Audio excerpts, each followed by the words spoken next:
Semiconductors की बात करनी है हम लोग को आज, आर्य चैप्टर स्टार्ट करना हम लोग को है ना। तो देख बेटा, सेमीकंडक्टर हमें अलग से बात करने की क्यों जरूरत है ना बेटा।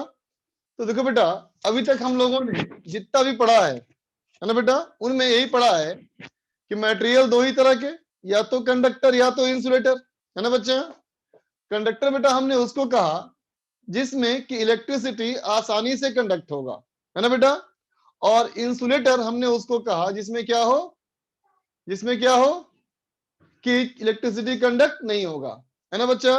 बोलो, ठीक है। हमने इस तरह की दो ही बात करी, एक ऐसा मटेरियल जिसमें हमारा इलेक्ट्रिसिटी कंडक्ट होगा, है ना बेटा, और एक ऐसा जिसमें कंडक्ट नहीं होगा, है ना बेटा। तो देखो, सेमीकंडक्टर हम किसको बोलेंगे, है ना बेटा। तो देखो, are considered,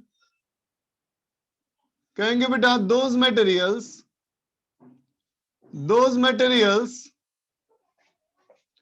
in which number of electrons in the outermost orbit is 4। समझा ना बच्चा।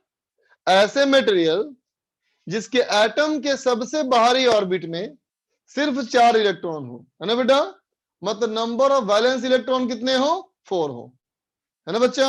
अब बोलो, तुम कंडक्टर किसे बोलते हो बेटा, बोलो बोलो, कंडक्टर के एटम में क्या एक्सपेक्ट करते हो। अच्छा बताओ, वीडियो क्लियर नहीं है क्या बच्चों, वीडियो क्लियर है कि नहीं। अंशु जो क्लियर है बोल रहा है, सिद्धिका क्लियर बोल रही है, हर्ष बोल रहा है क्लियर, 2-4 बच्चे बोल रहे हैं क्लियर नहीं है, बाकी सारे बच्चे बोल रहे हैं क्लियर है। हाँ तो देख बच्चा, कंडक्टर तुम किन्हें बोलते हो, बोलो बच्चा, कंडक्टर तुम किसे बोलते हो, जिसके बेटा number of electron outermost orbit में 4 से कम होता है ना बेटा। जब 4 से कम होता है बेटा, इसका मतलब उसके इलेक्ट्रॉन अपने एटम के साथ लूजली बॉन्ड होते हैं, क्योंकि वो स्टेबिलिटी गेन करने के लिए इलेक्ट्रॉन को लूज करना पसंद करते हैं, बोल बेटा, है ना। तो चूंकि वो इलेक्ट्रॉन्स लूज करने के लिए रेडी है बेटा, तो अटैचमेंट बहुत कम है, मतलब थोड़ा सा एनर्जी मिलेगा बेटा तो क्या होगा, वो इलेक्ट्रॉन फ्री हो जाएगा, और उस फ्री इलेक्ट्रॉन की मदद से हमारा कंडक्शन हो जाएगा, बोलो, है ना। ठीक है। अब तुम बात करो बच्चा इंसुलेटर्स की। इंसुलेटर्स क्या बोलते हो, जिसके पास number of electron outermost orbit में 4 से ज्यादा हो, है ना। ये अपना ऑक्टेट पूरा करने के लिए क्या करते हैं, इलेक्ट्रॉन चाहते हैं, इलेक्ट्रॉन अट्रैक्ट करना चाहते हैं, इलेक्ट्रॉन एक्स्ट्रा डिमांड करते हैं। तो इलेक्ट्रॉन वो डिमांड कर रहा है बच्चा, इसका मतलब ऑलरेडी जो इलेक्ट्रॉन है वो अपने एटम के साथ बहुत टाइटली बाउंड है ना। इसलिए ऐसे में फ्री इलेक्ट्रॉन मिलना ऑलमोस्ट इम्पॉसिबल है, बोलो बेटा, है ना। बात समझा, या फिर कहो फ्री इलेक्ट्रॉन की संख्या नेग्लिजिबल है ना बच्चा। ठीक है। अब हम बात करते हैं उन मटेरियल्स की जिसकी एग्जैक्टली 4 है ना बेटा। तो बताओ ग्रुप 4 का पहला एलिमेंट कौन, ग्रुप 4 का पहला एलिमेंट कौन है, कार्बन, है ना बेटा। लेकिन कार्बन का साइज बहुत छोटा है बेटा, इतना छोटा है कि हमें मानते हैं कि एटम के न्यूक्लियस से उस इलेक्ट्रॉन का अट्रैक्शन बहुत टाइट है, बॉन्ड बहुत मजबूत है ना बेटा। तो उसको हम लोग सेमीकंडक्टर नहीं मानते। ठीक है। अगला कौन सा बताओ एलिमेंट है, सिलिकॉन। उसका नेक्स्ट क्या है, जर्मेनियम, है ना बेटा, बोलो। ठीक है। तो सिलिकॉन और जर्मेनियम को प्योर एलिमेंट्स में माना गया बच्चा सेमीकंडक्टर। ठीक है।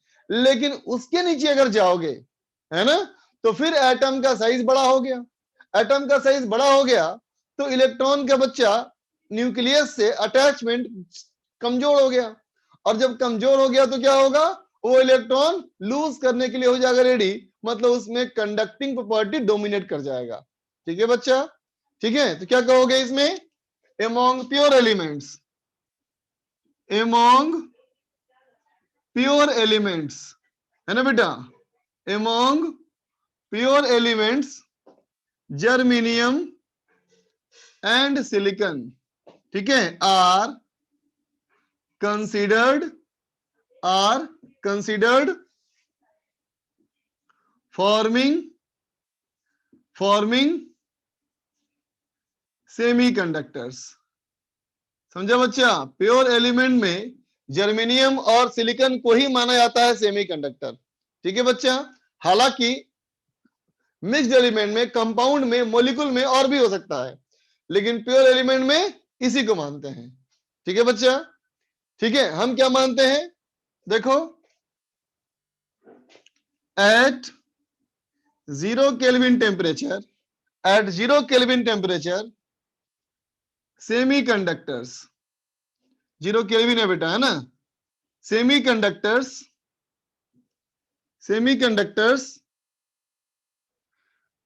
behave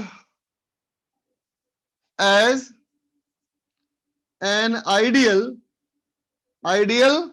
insulator, है ना बेटा, and their conductivity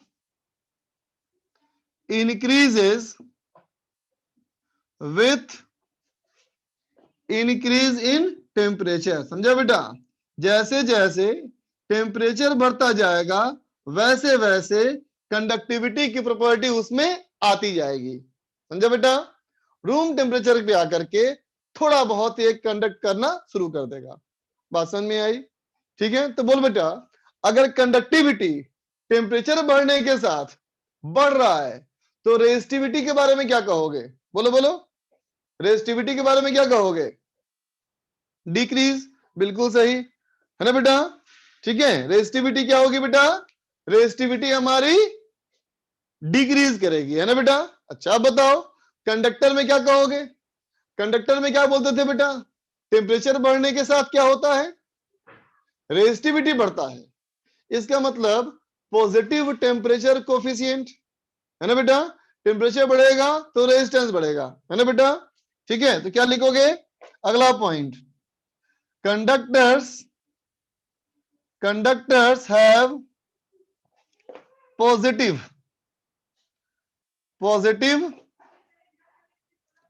temperature coefficient of resistivity। समझा बेटा, इसका होता है पॉजिटिव, है ना। बट फॉर सेमीकंडक्टर्स, है ना बेटा, एंड इंसुलेटर्स, सेमीकंडक्टर का भी बेटा और इंसुलेटर्स का भी, है ना बेटा, हैव नेगेटिव टेम्परेचर कोफिशिएंट। समझा बेटा, कंडक्टर्स में क्या होगा? टेम्परेचर बढ़ाओगे रेजिस्टेंस बढ़ेगा, लेकिन इंसुलेटर में और सेमीकंडक्टर में टेम्परेचर बढ़ाओगे रेजिस्टेंस घटेगा। ठीक है बच्चा, लिख लो इसको। एमोंग, कहां लिखा है मैंने एमोंग भाई? प्योर, एमोंग प्योर लिखा है बेटा, एमोंग प्योर एलिमेंट्स, है ना।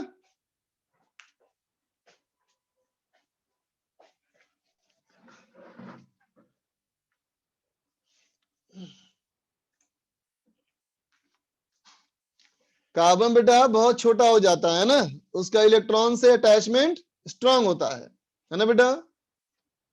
बोलो भाई निकी कुमार। Hello sir. बोलो बच्चा, क्या दिक्कत?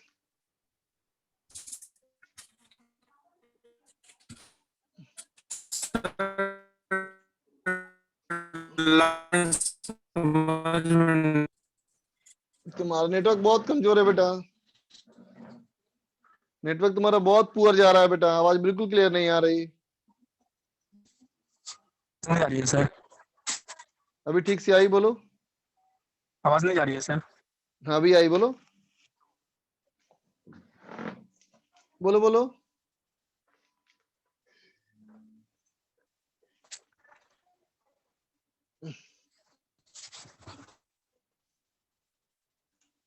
निखिल बोलो बेटा। सर टेम्परेचर बढ़ाने में कार्बन जो है वो हाँ, सेमी कंडक्टर टाइप बिहेव कर सकता है। कंडक्टर टाइप मत बोलो, कंडक्टिविटी इंक्रीज करेगी ये बोलो। कंडक्टिविटी इंक्रीज करेगी, यस सर। हाँ, लेकिन वो कंडक्टर थोड़ी है बेटा, उसमें बहुत कम Yes, होगा कंडक्टिविटी, यस सर, लेकिन यस जो भी सर, होगी थोड़ी थोड़ी बढ़ेगी। Yes sir. ऋषभ बोलो।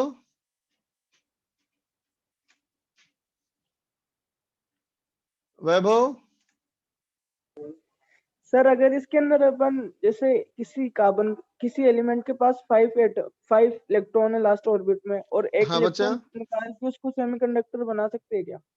नहीं नहीं, ऐसा मत सोचो बेटा, क्योंकि उनके जो अटैचमेंट अगर होगा, एक निकालोगे अगर बेटा, तो फिर उसको क्या हो जाएगा बताओ? ये हो जाएगा ना पॉजिटिव चार्ज। Yes sir. अगर पॉजिटिव हो जाएगा चार्ज बेटा, तो और ज्यादा वो इलेक्ट्रॉन करेगा ना अट्रैक्ट, बोलो यस सर। है कि नहीं? हमें क्या चाहिए? इलेक्ट्रॉन का अटैचमेंट कमजोर हो, सेमीकंडक्टर में इंसुलेटर से कम हो अटैचमेंट, है ना, और कंडक्टर के मुकाबले में ज्यादा हो, बोलो। ओके, हाँ ठीक है सर। ऋषभ बोलो। Hello sir, good morning sir. मैं गुड सर मॉर्निंग थोड़ा बेटा। सा लेट ज्वाइन कर पाया हूँ सर, क्योंकि सर आज हाँ, पासवर्ड वासवर्ड चेंज हो गया था सर। तो ये फर्स्ट अच्छा पेज अच्छा, है सर ना? हाँ बच्चा फर्स्ट पेज है ये, बिल्कुल। Okay sir, thank you sir, okay यही बेटा। पूछना था। निशांत बोलो। चला गया। बताया तो बेटा, सेमीकंडक्टर में टेम्परेचर कोफिशिएंट नेगेटिव होने का मतलब हुआ कि टेम्परेचर बढ़ने के साथ कंडक्टिविटी बढ़ती है। क्यों बढ़ती है? तो क्या कहोगे? टेम्परेचर बढ़ेगा, है ना बेटा, तो इलेक्ट्रॉन कंपेटिवली एनर्जी गेन करके कंपेटिवली वो ज्यादा फ्री हो जाएंगे, है ना। चलो बच्चा, इरेज करता हूं इसको।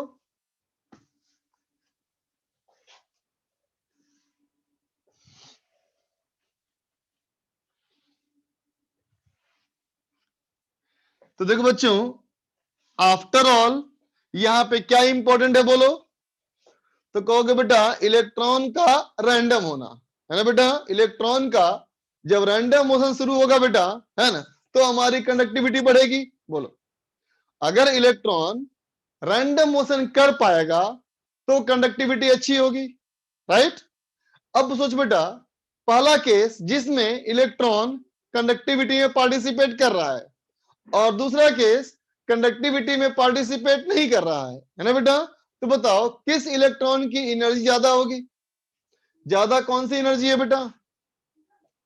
जिसमें इलेक्ट्रॉन रैंडम है उसमें, या जिसमें इलेक्ट्रॉन स्टेबल है उसमें? बोलो बच्चा। फर्स्ट केस में बिल्कुल सही बच्चा, है ना। जिसमें इलेक्ट्रॉन रैंडम मोशन कर सकता है बेटा, उसमें इलेक्ट्रॉन ज्यादा फ्री होगा मूव करने के लिए, उसकी एनर्जी ज्यादा होगी। बिल्कुल सही बात है ना बेटा। इसका मतलब अभी हमारे लिए क्या इंपॉर्टेंट है? एनर्जी इंपॉर्टेंट है ना बेटा। एनर्जी के बेसिस पे ही कर पाएंगे बेटा एनालाइज हम लोग, है ना। तो चलो एनर्जी की बात करें। देख बेटा, अब लिखा जाए एनर्जी बैंड्स इन सॉलिड्स, है ना बेटा। एनर्जी बैंड्स इन सॉलिड्स, है ना बेटा। ठीक है, सोच के देखो, अगर कहते हो बेटा कि कोई भी सेमी कंडक्टिंग मटेरियल है, या कोई भी मटेरियल है ना, ये कोई भी मटेरियल है ना बेटा, इस मटेरियल के सरफेस के बारे में क्या कहना चाहोगे बेटा? यहां पे इनफाइनाइट नंबर ऑफ एटम्स हैं, बोलो। बोल बेटा, है कि नहीं? यहां पे इनफाइनाइट नंबर ऑफ एटम्स है ना। ठीक है, अब सोचना, अगर तुम कहते बेटा कि तुम्हारे पास सिर्फ एक एटम है, अगर सिर्फ एक एटम है बेटा, अगर तुम्हारे पास सिर्फ एक एटम हो, है ना, तो क्या कहोगे? हर इलेक्ट्रॉन की एनर्जी कुछ ना कुछ होगी खास, है ना। इस वाले इलेक्ट्रॉन की एक कोई खास एनर्जी होगी, बोलो, होगी ना।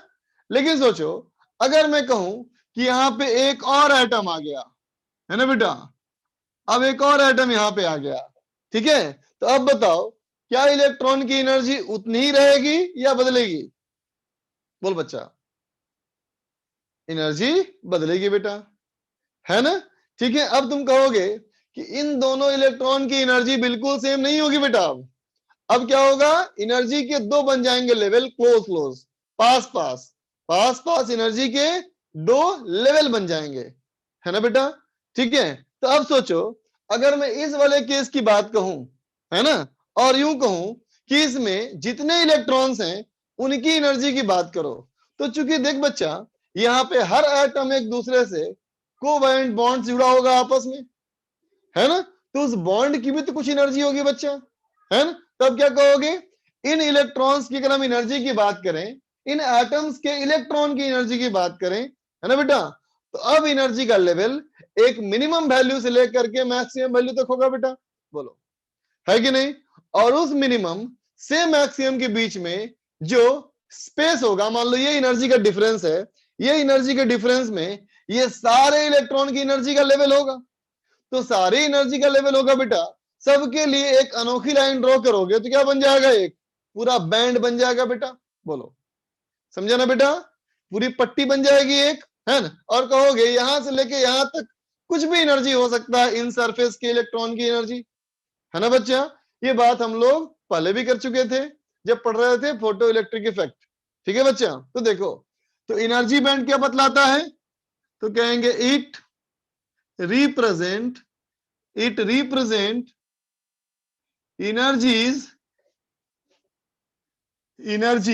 energy of electrons of the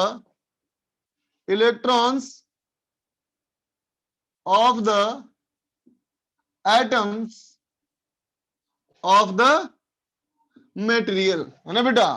जो मटेरियल तुमने चुना है ना बेटा, उस मटेरियल में जो हमारे इलेक्ट्रॉन्स हैं उनकी एनर्जी को ये रिप्रेजेंट करता है, ठीक है बच्चा, ठीक है ना। हमेशा क्या होगा बेटा, lies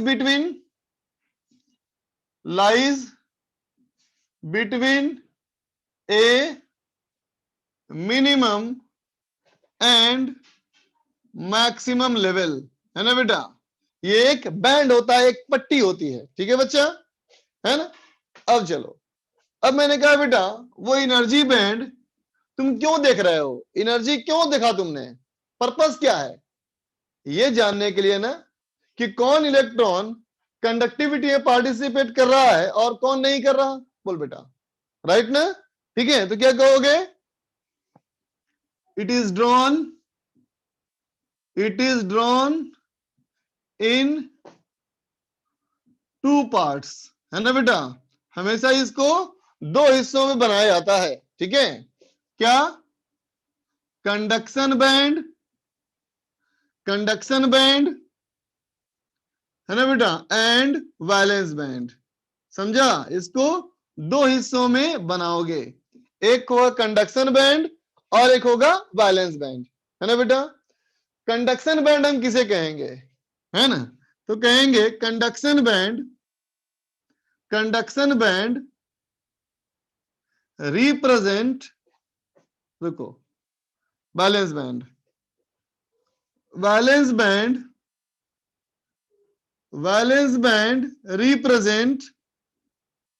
represent energy of all available electrons, है ना बेटा। जो भी तुम्हारे पास इलेक्ट्रॉन्स हैं उन इलेक्ट्रॉन्स की जो एनर्जी है वो एनर्जी को रिप्रेजेंट करता है कौन, बैलेंस बैंड, ठीक है बेटा। And conduction band is expected, या तो उम्मीद करते हैं, है ना बेटा, या कहते हो अवेलेबल,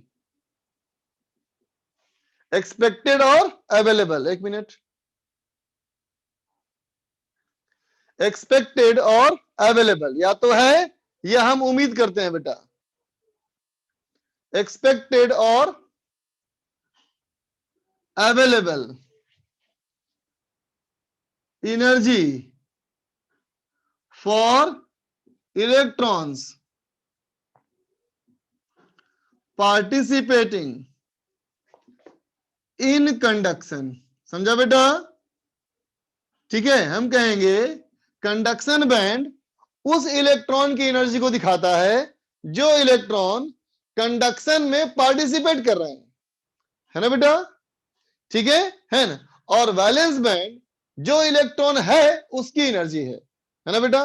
तो बताओ इसमें ज्यादा एनर्जी किस में है, कंडक्शन बैंड में या वैलेंस बैंड में? बोलो बच्चा, बैलेंस बैंड में ना? बोलो बोलो। बिल्कुल नहीं बेटा, बैलेंस बैंड तो तुमने क्या कहा था कि जो इलेक्ट्रॉन कंडक्टिविटी में पार्टिसिपेट कर रहा होगा, जो मूव कर सकता है, उसमें ज्यादा एनर्जी होता है, और जो मूव नहीं कर सकता है उसमें कम एनर्जी होता है ना बेटा? कम एनर्जी ज्यादा स्टेबल, है ना? कम एनर्जी ज्यादा स्टेबल, ज्यादा एनर्जी मोर अनस्टेबल। जब अनस्टेबल ज्यादा होगा इलेक्ट्रॉन तभी तो कंडक्टिविटी में पार्टिसिपेट करेगा बेटा, है ना? तो हमेशा कंडक्शन बैंड ऊपर बनेगा, बैलेंस बैंड नीचे बनेगा। बात समझ में आई? ठीक है बेटा। तो बताओ इंसुलेटर्स में कंडक्शन होता है कि नहीं होता है, क्या मानना है? बोलो। नहीं होता है ना? इसका मतलब इसमें क्या होगा, वैलेंस बैंड पूरा भरा हुआ और कंडक्शन बैंड पूरा खाली। बोलो बेटा, राइट ना? वैलेंस बैंड पूरा भरा हुआ और कंडक्शन बैंड पूरा खाली, है ना बेटा? अब मैं कहूं कंडक्टर्स में क्या कहोगे कि कंडक्ट करता है वो, इसका मतलब क्या होगा, बैलेंस बैंड पूरा भरा हुआ और कंडक्शन बैंड में भी कुछ इलेक्ट्रॉन होंगे, है ना बेटा? ठीक है। सेमी कंडक्टर क्या कहोगे, कंडक्शन बैंड पूरा खाली, बैलेंस बैंड पूरा भरा हुआ, है ना बेटा? ठीक है ना? ठीक है, लेकिन गैप बहुत कम ताकि आसानी से इलेक्ट्रॉन जंप कर सके, है ना बेटा? लिख लो इसको।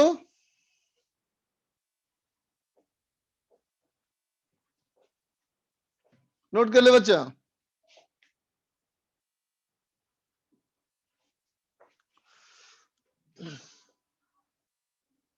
रोशन बोलो। सर ये कंडक्शन में मतलब मेनली कंडक्शन बैंड मतलब दोनों के बीच सेमीकंडक्टर में गैप जितना कम रहेगा सर वो उतना अच्छा सेमीकंडक्टर कहलाएगा। कह सकते हो। सर हर्ष बोलो बेटा। सर एक बार वैलेंस सर ये कंडक्शन बैंड एक और बार एक्सप्लेन कर दीजिए। देख बच्चा समझ, हम लोग मटेरियल के इलेक्ट्रॉन्स की एनर्जी को एनालाइज कर रहे हैं, है ना बेटा? Yes sir. अभी तक हमने नहीं कहा कि ये कौन सा मटेरियल है। ये हो सकता है कंडक्टर हो सकता है इंसुलेटर हो सकता है कि हमारा ये सेमीकंडक्टर हो, है ना? Yes sir. ठीक है, तो हम उनके इलेक्ट्रॉन्स की एनर्जी को एनालाइज कर रहे हैं, है ना बेटा? यस ठीक है, सर। तो हमने कहा हमारे पास जो इलेक्ट्रॉन अवेलेबल है उसकी एनर्जी दर्शाता है वैलेंस बैंड। Okay sir. बात समझ गया, है ना? Yes sir. और कंडक्शन बैंड उन इलेक्ट्रॉन्स की एनर्जी दर्शाता है जो इलेक्ट्रॉन कंडक्टिविटी में हिस्सेदारी कर रहे हैं। अच्छा मतलब वैलेंस बैंड सारे इलेक्ट्रॉन की एनर्जी बताता है और कंडक्शन बैंड जो हाँ, कंडक्ट कर रहे हैं सिर्फ उनकी जो कंडक्टिविटी में पार्टिसिपेट कर रहा हो। Okay sir, thank you sir बात सर। समझ में आ गई? हाँ बोलो बोलो। सर अगला टेस्ट कब है? अगला Yes, टेस्ट मुझे sir. पता नहीं बेटा, चलो मैं देख करके सिलेबस डाल दूंगा ग्रुप पे। सर जो Yes, sir. मैक्रो सब्सटेंस होते हैं और जो माइक्रो सब्सटेंस होते हैं उनकी प्रॉपर्टी अलग अलग अरे होती है। बेटा माइक्रो और माइक्रो सब्सटेंस नहीं है, व्यू है, देखने का तरीका है। तो सर जैसे कि स्मॉल पार्टिकल्स में अगर एनर्जी लूज होती है तो ज्यादा स्टेबल होता है सर, लेकिन जो बड़े पार्टिकल्स होते हैं मतलब जैसे मैक्रो जिसको हम लोग नेकेड आई से देख सके तो उसको वो एनर्जी गेन करता है तो ज्यादा स्टेबल होता है सर। अलग अलग क्या तो प्रॉपर्टी बात होती है। नहीं, सेम ही ना हो गया रे, गलत समझ गया तुम। नहीं, देखो जो एनर्जी लूज कर दिया यस सर, इसका मतलब एनर्जी कम ना हो गई बेटा, यस सर, हाँ कम हो गई वही तो सर कम हो माइक्रो गई के तो लिए स्टेबल हो गया, हाँ तो है लेकिन ना? बड़े सब्सटेंस के लिए जो सबके लिए गेन होती, करेंगे। सबके दुनिया के सारे मटेरियल का एक ही रूल है, सारे एटम का चाहे मॉलिक्यूल का चाहे बॉडी का, है ना बेटा? तुम यही पढ़े हो, यस, स्टेबल इक्विलिब्रियम मतलब मिनिमम एनर्जी, याद है? अनस्टेबल अच्छा, इक्विलिब्रियम मैक्सिमम एनर्जी, सबके लिए रूल होता है बेटा ये। Yes sir, okay. Niki Kumar बोलिए। हेलो सर, वो आवाज आ रही है सर? हाँ तो रही कि बहुत गंदी सी आवाज आ रही है हेलो बेटा। सर, हाँ बोलो। अभी आवाज नहीं आ रही है सर। अभी आ रही है, बोलो। सर फर्स्ट पेज का जो लास्ट पॉइंट था ना सर, कंडक्टर पॉइजन कोएफिशिएंट होता है और insulator semiconductor negative temperature coefficient. हाँ ये हेलो ऑब्जर्वेशन है सर। बेटा। कंडक्टर्स के बारे में तुम पहले से पढ़े हो ना कि सर ये मुझे, टेम्परेचर बढ़ेगा तो रेजिस्टेंस बढ़ेगा। ये सर, पहले से पढ़े हो तुम, ये सर टेम्परेचर बढ़ेगा तो रेजिस्टेंस रेसिस्टेंस इंप्रूव बढ़ेगा, होता है उससे। क्योंकि कॉलिजन्स यस आपस सर, में बढ़ते हैं। जब आपस में कॉलिजन बढ़ेंगे, है ना बेटा, तो क्या होगा, यस सर, शिफ्ट करने में रैंडमनेस बढ़ेगा। रैंडमनेस बढ़ेगा, है ना, तो यस कनेक्टिविटी सर, में पार्टिसिपेट करेंगे, बार बार कॉलिजन होगा उसमें, है ना, तो रेजिस्टेंस बढ़ेगा, यस सर, है ना बेटा। यस सर, लेकिन yes sir, yes sir. Semiconductor में और इंसुलेटर्स में, इनमें तो बेटा फ्री इलेक्ट्रॉन नहीं होता है ना। नो बोलो, सर, नहीं नो होता है सर, ना बेटा। अच्छा बताओ, कंडक्टर्स में टेम्परेचर बढ़ने से रेजिस्टेंस क्यों बढ़ा था, तो क्या बोलोगे क्योंकि सर कि उसके पास देखो फ्री इलेक्ट्रॉन अवेलेबल रहते हैं। फ्री इलेक्ट्रॉन पहले से है और बहुत ज्यादा है, मतलब यस इलेक्ट्रॉनों की सर, पूरी भीड़ है। जब इलेक्ट्रॉनों की पूरी भीड़ है ना, तो जब वो इलेक्ट्रॉन मूव करना चाहेंगे तो आपस में टकराएंगे ना बेटा। यस सर, कोलिजन होगा। तो कोलिजन की वजह से क्या होगी, उसको मूव करने में डिफिकल्टी होगी या आसानी होगी, डिफिकल्टी होगी। डिफिकल्टी होगी, इसलिए बढ़ता है रेजिस्टेंस, बोलो, है ना। Yes sir. लेकिन और सर, सेमीकंडक्टर में और इंसुलेटर्स में इलेक्ट्रॉन तो है ही नहीं, free electron. Yes sir, free electron available नहीं है। हाँ तो अभी तो भाई भीड़ के वाली बात छोड़ो, अभी तो कोई एक आदमी भी नहीं है मार्केट में, ये समझो, सर, है ना। सर तो ये अब आप, अगर सर ये, हाँ, हाँ, तो अब जो इलेक्ट्रॉन निकलेगा बेटा, तो जैसे जैसे इलेक्ट्रॉन की संख्या बढ़ेगी वैसे वैसे कंडक्टिविटी बढ़ेगा उसका। ये सर ये तो ठीक है सर, ये आपने नॉर्मल कंडीशन में बताया ना सर, और एक्सटर्नल हाँ फिजिकल कंडीशन अप्लाई करते हैं, टेम्परेचर प्रेशर कुछ अप्लाई किया सर, तो बता तो बेटा, उसका, इलेक्ट्रॉन कैसे ऊपर जाएगा, टेम्परेचर बढ़ाओगे तब ना बेटा एनर्जी मिलेगी इलेक्ट्रॉन को। ये सर, ये सर, आई बात समझ ये में। सर, ये समझिए सर, इंसुलेटर और सेमीकंडक्टर अवेलेबल फ्री इलेक्ट्रॉन नहीं होता, इसी वजह से नहीं होता, यही ना सर। हाँ और सर एक और, म्यूट हो गया तुम, बोलो। सर एक सब्जेक्टिव क्वेश्चन आया था सर कि रेसिस्टेंस और रेसिस्टिविटी में बेसिक डिफरेंस क्या होता है सर, तो ये बोल रेजिस्टिविटी सकते हैं सर, बेटा रेसिस्टिविटी मटेरियल का मटेरियल का प्रॉपर्टी है। प्रॉपर्टीज होता है। हाँ यस सर, और और रेसिस्टेंस रेजिस्टेंस, एक सब्सटेंस का प्रॉपर्टीज है। नहीं नहीं बेटा, डायमेंशन भी एक बॉडी का प्रॉपर्टी हो गया। जैसे कि लोहे, गलत लिख के आ गया सर। लोहे का जो, मान लोहे का मटेरियल है बेटा, लोहे की एक बॉडी से तुम क्यूब बना सकते हो, स्फीयर बना सकते हो, कुछ ही बना सकते हो ना बेटा, बोलो, है ना। तो यस इन सर, सब का क्या है, इन सब का रेजिस्टिविटी सेम होगा, क्योंकि सब लोहे का बना हुआ है। यस सर, सेम लेकिन मटेरियल। सबका शेप एंड साइज डिफरेंट है, इसलिए रेजिस्टेंस डिफरेंट होगा। ओके ठीक है। सर। कुणाल बोलो बेटा। हेलो हाँ बोलो बेटा। सर, इसके अंदर आप ये कहना चाहते हो ना कि जो वैलेंस बैंड है उसके अंदर मान लीजिए 100 जूल की एनर्जी है इलेक्ट्रॉन्स की, हाँ तो जो वैलेंस बैंड है वो 100 रिप्रेजेंट करेगा, और मान लो कि जो 50 जूल है वो हमारा कंडक्शन बैंड वो कंडक्शन करेगा हमारा, तो कंडक्शन बैंड नहीं 50 शो करेगा और वो 100 करेगा वैलेंस नहीं, ऐसे बैंड। मत सोचो, ऐसे मत सोचो, ऐसे मत सोचो, अभी बता रहा हूँ तुम्हें, अभी वेट करो, ठीक है। अभी ओके एनर्जी सर। बैंड के बारे में बताता हूँ अभी। ओके। तो देख बेटा, हमें फिर से बैलेंस बैंड है क्या, तो क्या बोलेंगे बेटा, बैलेंस बैंड क्या है, जो इलेक्ट्रॉन हमारे पास अवेलेबल है बेटा उसकी एनर्जी, है ना। इसका मतलब बेटा ये है कि वैलेंस बैंड हमेशा हम क्या दिखाएंगे, कंप्लीटली फील्ड, बोलो बेटा, बात समझे? वैलेंस बैंड हमेशा क्या दिखाओगे बेटा, वैलेंस बैंड में तो हमेशा इलेक्ट्रॉन होंगे ना बेटा, बोलो बोलो। वैलेंस बैंड मतलब अवेलेबल इलेक्ट्रॉन की एनर्जी। तो सिंपल बताओ, मटेरियल चाहे कैसा भी हो, इलेक्ट्रॉन तो है ना, इलेक्ट्रॉन अगर है तो उसकी कुछ एनर्जी भी है ना बेटा। तो वैलेंस बैंड में तो हमेशा भरा हुआ है, भरा हुआ का मतलब क्या, ऐसे इलेक्ट्रॉन का होना जो उस लेवल में लाई करता हो, ये मतलब होता है भरा होने का मतलब, ठीक है। लेकिन कंडक्शन बैंड भरा हुआ होगा, है ना बेटा, या खाली होगा, ये डिपेंड करता है कि कैसा मटेरियल है, मटेरियल डिपेंडेंट, समझा बेटा, मटेरियल डिपेंडेंट। जैसे कि मान लो अगर मैं कहूं नियर 0 केल्विन, मैं कहूं बच्चा नियर 0 केल्विन, ठीक है, 0 केल्विन टेम्परेचर पे, ठीक है, तुम कहोगे वैलेंस बैंड, वैलेंस बैंड, फिर वैलेंस बैंड और फिर वैलेंस बैंड, ठीक है बेटा।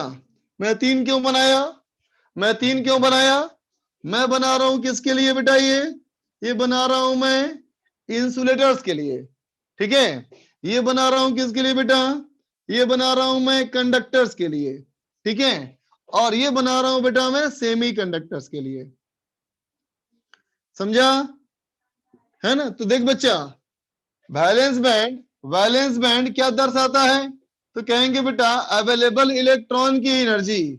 तो बेटा इलेक्ट्रॉन तो हमेशा अवेलेबल है ना कुछ, इसका मतलब ये तो हमेशा ऑक्युपाइड है, बोल, ये हमेशा ऑक्युपाइड है बेटा, ये तो पूरा भरा हुआ है, बोलो, ये तो बेटा हमेशा पूरा भरा हुआ है, चाहे मटेरियल कोई भी हो, है ना। अब कंडक्शन बैंड, तो 0 केल्विन पे क्या कहा था तुम कि कंडक्ट नहीं करता, ये बिल्कुल भी कंडक्ट नहीं करता, है ना बेटा। इसका मतलब क्या कहेंगे, इसका जो बनेगा कंडक्शन बैंड, है ना बेटा, इसका जो बनेगा कंडक्शन बैंड, ये यहां से काफी ऊपर होगा, है ना बेटा, और ये कंडक्शन बैंड पूरा खाली होगा, समझे बात को। ये क्या है बेटा, ये तो भरा हुआ है, ये भी भरा हुआ है, ये भी भरा हुआ है ना बेटा, लेकिन ये पूरा खाली है ना बेटा। और इसकी में जो एनर्जी का गैप है बेटा, ये जो एनर्जी का गैप है, इसको बोलते हैं forbidden energy gap, forbidden energy gap, है ना बेटा, लिख दे रहा हूं नीचे। ईजी का नाम क्या है, ईजी है बच्चा फॉरबिडन एनर्जी गैप, है ना बेटा। ये फॉरबिडन एनर्जी गैप किसके लिए, इंसुलेटर्स के लिए, क्या होगी बेटा, मोर देन 3 इलेक्ट्रॉन वोल्ट होगी बेटा, है ना। इसका मतलब इसके इलेक्ट्रॉन को जब इतनी एनर्जी मिलेगी, है ना, तो इलेक्ट्रॉन यहां से यहां जंप करेगा, और जब इलेक्ट्रॉन यहां से यहां जंप करेगा बेटा, तब इसमें कंडक्टिविटी की शुरुआत होगी, ठीक है, समझा। अब आओ कंडक्टर्स में, तो देख बेटा कंडक्टर्स में हर टेम्परेचर पे इसमें अवेलेबल कंडक्शन इलेक्ट्रॉन्स होते हैं, है ना, हर कंडक्टर में बेटा फ्री इलेक्ट्रॉन होते हैं, समझे बेटा। मतलब इस कंडक्टर के लिए ये फॉरबिडन एनर्जी गैप नाम की कोई चीज होती ही नहीं है ना बेटा। मतलब हर टेम्परेचर पे इसके कंडक्शन बैंड और वैलेंस बैंड ओवरलैपिंग होते हैं बेटा, समझा। इसके कंडक्शन बैंड और वैलेंस बैंड ओवरलैपिंग है, समझा ना, इसमें फॉरबिडन एनर्जी गैप है ही नहीं, ठीक है ना। लेकिन सेमीकंडक्टर में गैप होता है, ठीक है बेटा, सेमीकंडक्टर में गैप होता है ना बेटा। और जो गैप होता है बेटा, है ना, ये काफी कम होता है, ठीक है। कितना होता है, तो कहोगे देखो ये जो एनर्जी गैप होता है बेटा इसका ईजी, है ना, ये होता है क्लोज टू 1 इलेक्ट्रॉन वोल्ट के आसपास, ठीक है ना। कितना होता है, तो कहोगे ईजी की वैल्यू ये होती है 0.7 इलेक्ट्रॉन वोल्ट, है ना। किसके लिए, तो कहेंगे फॉर जर्मेनियम, और ये होता है 1.1 इलेक्ट्रॉन वोल्ट फॉर सिलिकॉन, समझा बेटा, ठीक। तो अब दिमाग में बात आती होगी तुम्हारी, है ना, कि यहाँ पे ये भी खाली है, यहाँ पे ये भी खाली है ना, ये भी यहाँ खाली है और ये भी यहाँ खाली है, बोलो है कि नहीं। अब जब ये खाली है तो जब तक इलेक्ट्रॉन यहाँ पहुंचेगा नहीं, कंडक्टिविटी नहीं होगा। तो मन में आता होगा ख्याल तुम्हारा कि इसमें थोड़ा सा एनर्जी देंगे तो कर जाएगा कंडक्ट, इसमें हमको भी एनर्जी देंगे तो कोई बात नहीं, ज्यादा दे देंगे एनर्जी तो कर जाएगा कंडक्ट, है ना, ठीक है। लेकिन बताओ एनर्जी तुम कितनी दोगे और उसे कितनी मिलेगी, उसका क्या फॉर्मूला है पता है, ये है 3/2 kT। के क्या है, बोल्ट्जमैन कांस्टेंट, T क्या है, टेम्परेचर इन केल्विन, है ना बेटा। 3/2 kT एनर्जी मिलती है बेटा, एवरेज काइनेटिक एनर्जी, है ना। इतनी एनर्जी मिलेगी तब जाके करेगा कंडक्ट। जब इसके निकालोगे बेटा तो इतना हाई टेम्परेचर होगा कि मटेरियल बर्दाश्त ही नहीं कर सकता, बोलो बात समझा ना? जैसे क्लोरीन के लिए ये एनर्जी बेटा 10 इलेक्ट्रॉन वोल्ट से बड़ी होती है ना? वो इतना हाई टेम्परेचर हो जाएगा कि मटेरियल सस्टेन नहीं कर पाएगा, बर्दाश्त नहीं कर पाएगा, है ना? तो इसमें कंडक्ट कराना मुश्किल है। अगर है भी तो बहुत हाई टेम्परेचर पे बहुत थोड़ी सी कंडक्टिविटी आएगी। ठीक बेटा? इसमें क्या है, इसमें गैप कम है ना? इतना कम है कि नॉर्मल रूम टेम्परेचर वगैरह पे भी इलेक्ट्रॉन यहां से यहां जंप कर जाते हैं और कंडक्टिविटी में पार्टिसिपेट करते हैं। समझ में आई बात? क्लियर है बेटा? ये डायग्राम, बैंड डायग्राम क्लियर है? चलो लिख ले फटाफट, डायग्राम बना ले। लेकिन डायग्राम कब का है? ये 0 केल्विन पे। कंडक्शन बैंड दोनों में खाली है, सेमीकंडक्टर में भी और इंसुलेटर में भी। हाँ अंशु, जो चैप्टर थ्योरेटिकल है लेकिन कुछ न्यूमेरिकल पोर्शन भी आएगा, बहुत कम आएगा हालांकि। हर्ष बोलो बेटा। सर ये वैलेंस बैंड और कंडक्शन बैंड सर ये मटेरियल में सही में दिखते हैं कि एक अरे हाइपोथेटिकल पगला, कंसेप्ट दिखता थोड़ी है रे, ये तो एनर्जी का लेवल है बच्चा। अच्छा ये तो एनर्जी के लेवल है ना। Yes sir. एनर्जी दिखती है क्या? No sir. नहीं ना बच्चा। फिर और सर ये कंडक्टर में ऐसा हो सकता है कि दोनों ओवरलैप भी कर जाएं कभी? ओवरलैपिंग ही होता है, नहीं सर, कंप्लीट ओवरलैपिंग। कंप्लीट तो नहीं हो सकता बेटा, कंप्लीट कभी नहीं होगा, ओके है ना? सर। तू खुद सोचो, कोई भी कंडक्टर बताओ, सबसे कम एटॉमिक नंबर का कंडक्टर बताओ, बोलो हर्ष। Sir sodium. सोडियम कितना lithium. Atomic number? Sir lithium.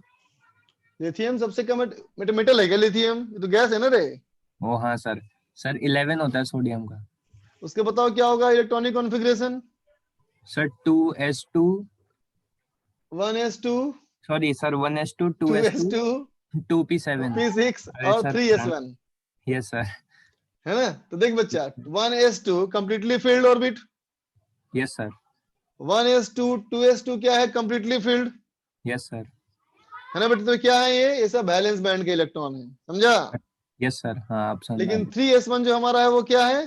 Conduction band का। अब समझ में आया? Yes sir. कुणाल बोलो बेटा।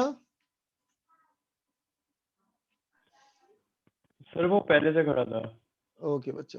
और सर हाँ एक चीज और, हम इससे मतलब अब पहचान सकते हैं ना कि जैसे अगर कंडक्शन बैंड खाली है तो वो इंसुलेटर या सेमीकंडक्टर में से होगा, और एनर्जी लेवल को देख के हम उससे पहचान सकते हैं कि ज्यादा गैप है एनर्जी के बीच में तो वो इंसुलेटर सेमीकंडक्टर। बिल्कुल बिल्कुल, एनर्जी गैप के आधार पे डिसाइड होगा ये। Okay sir. जेरी बोलो भाई। हाँ सर, ये जो वैलेंस बैंड, ये जो फील्ड होता है, ये इलेक्ट्रॉन से फील्ड होता है ना? इलेक्ट्रॉन से फील्ड है इसे मत समझो, तुम ये समझो जैसे कि मान लो तुम्हारे घर में 2 फ्लोर है, एक ग्राउंड फ्लोर और एक फर्स्ट फ्लोर, फर्स्ट है ना फ्लोर। बेटा? है ना? तो अगर Yes, ग्राउंड sir. फ्लोर पे आदमी है इसका मतलब भरा है, फर्स्ट Yes, फ्लोर sir. पे भी आदमी है तो भरा है बोलेंगे, है ना बेटा? हाँ। बात समझे ना? तो ये तुम्हारा तो बात होगी Yes, sir. आदमी की, लेकिन बेटा अगर हम एनर्जी की बात करें तो यूं समझो कि 2 इलेक्ट्रॉन वोल्ट से 4 इलेक्ट्रॉन वोल्ट और 6 इलेक्ट्रॉन वोल्ट से 8 इलेक्ट्रॉन वोल्ट, ठीक है बच्चा? हाँ, है ना? Yes, अगर sir. हमारे पास बहुत सारे इलेक्ट्रॉन्स हैं और बहुत सारे इलेक्ट्रॉन में ऐसे बहुत सारे इलेक्ट्रॉन हैं जिनकी एनर्जी 2 इलेक्ट्रॉन वोल्ट से 4 इलेक्ट्रॉन कम। वोल्ट के बीच में है, Yes, sir. तो हम कहेंगे कि बैलेंस बैंड भरा हुआ है। लेकिन ऐसा कोई भी इलेक्ट्रॉन नहीं मिला जिसकी एनर्जी 6 से 8 के बीच में हो, तो कहेंगे बैलेंस कंडक्शन बैंड खाली है बोलेंगे। फिर Yes, sir. Okay, sir. अब समझ में आया? Yes, sir. Thank you. कुशाग्र बोलो बेटा। सर अपन ने वैलेंस बैंड में कहा था कि जो भी अवेलेबल इलेक्ट्रॉन है वो सब, हाँ वो सबकी एनर्जी है, बिल्कुल सही बात। तो कंडक्शन बैंड भी आएगा ना उसके अंदर फिर हमेशा? तो भाई तो अगर उसके पास ऐसे इलेक्ट्रॉन होंगे जो कंडक्शन में पार्टिसिपेट करते हो तब ना। अच्छा, जैसे सर ये सेमीकंडक्टर है और हाँ कुछ इलेक्ट्रॉन है जो कंडक्ट कर रहे हैं इलेक्ट्रिसिटी, यानी कुछ कंडक्शन बैंड में है। हाँ तो वो 0 के लिए पे नहीं है बेटा फिर वो। अच्छा ओके सर। हाँ समझे? अरजीत बोलो बेटा। सर वैलेंस बैंड तो पूरा फेल होना चाहिए ना? हाँ फिल ही है, सब में फिल है पूरा, सही बात। सर आपने फिल नहीं किया पूरा। किसने फिल नहीं किया? वैलेंस बैंड किसमें नहीं किया? अच्छा थोड़ी मैं समझ गया मतलब पूरा फील्ड है पेंट क्या? कर दूं उसको, अच्छा फील्ड है कहना सर चाहते पूरा। हो? हाँ फील्ड है बेटा, बिल्कुल फील्ड है। ठीक है, ठीक। बोलो कुछ। सर आपने बोला था कि कार्बन सर इतना बढ़िया कंडक्टर नहीं होता सर, किंतु ग्रेफाइट तो कार्बन का एक फॉर्म है और सर वो भी हाँ कंडक्टर आइसोटोप है। होता है ना उसका, वो आइसोटोप होता है ना, बोलो है ना बेटा। सर किंतु मतलब हाँ नॉर्मल सर ग्रेफाइट कंडीशंस में बेटा है ना, हम लोग ये मानेंगे कि वो कंडक्टर नहीं है प्योर कार्बन, लेकिन उसके इलेक्ट्रॉन्स के अलग अलग अरेंजमेंट कर दिया जाए, है ना, ठीक, तो वो कनेक्ट कर सकते हैं। हम जनरल केस की बात कर रहे हैं बच्चा। Okay sir.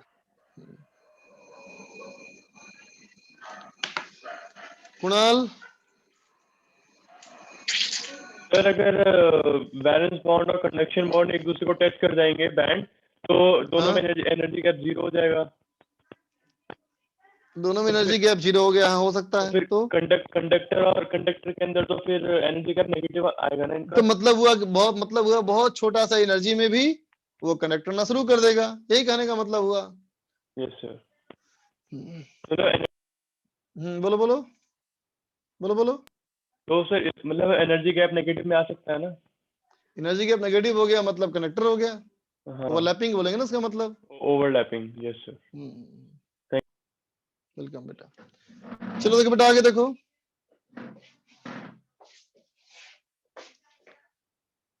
देख बच्चा,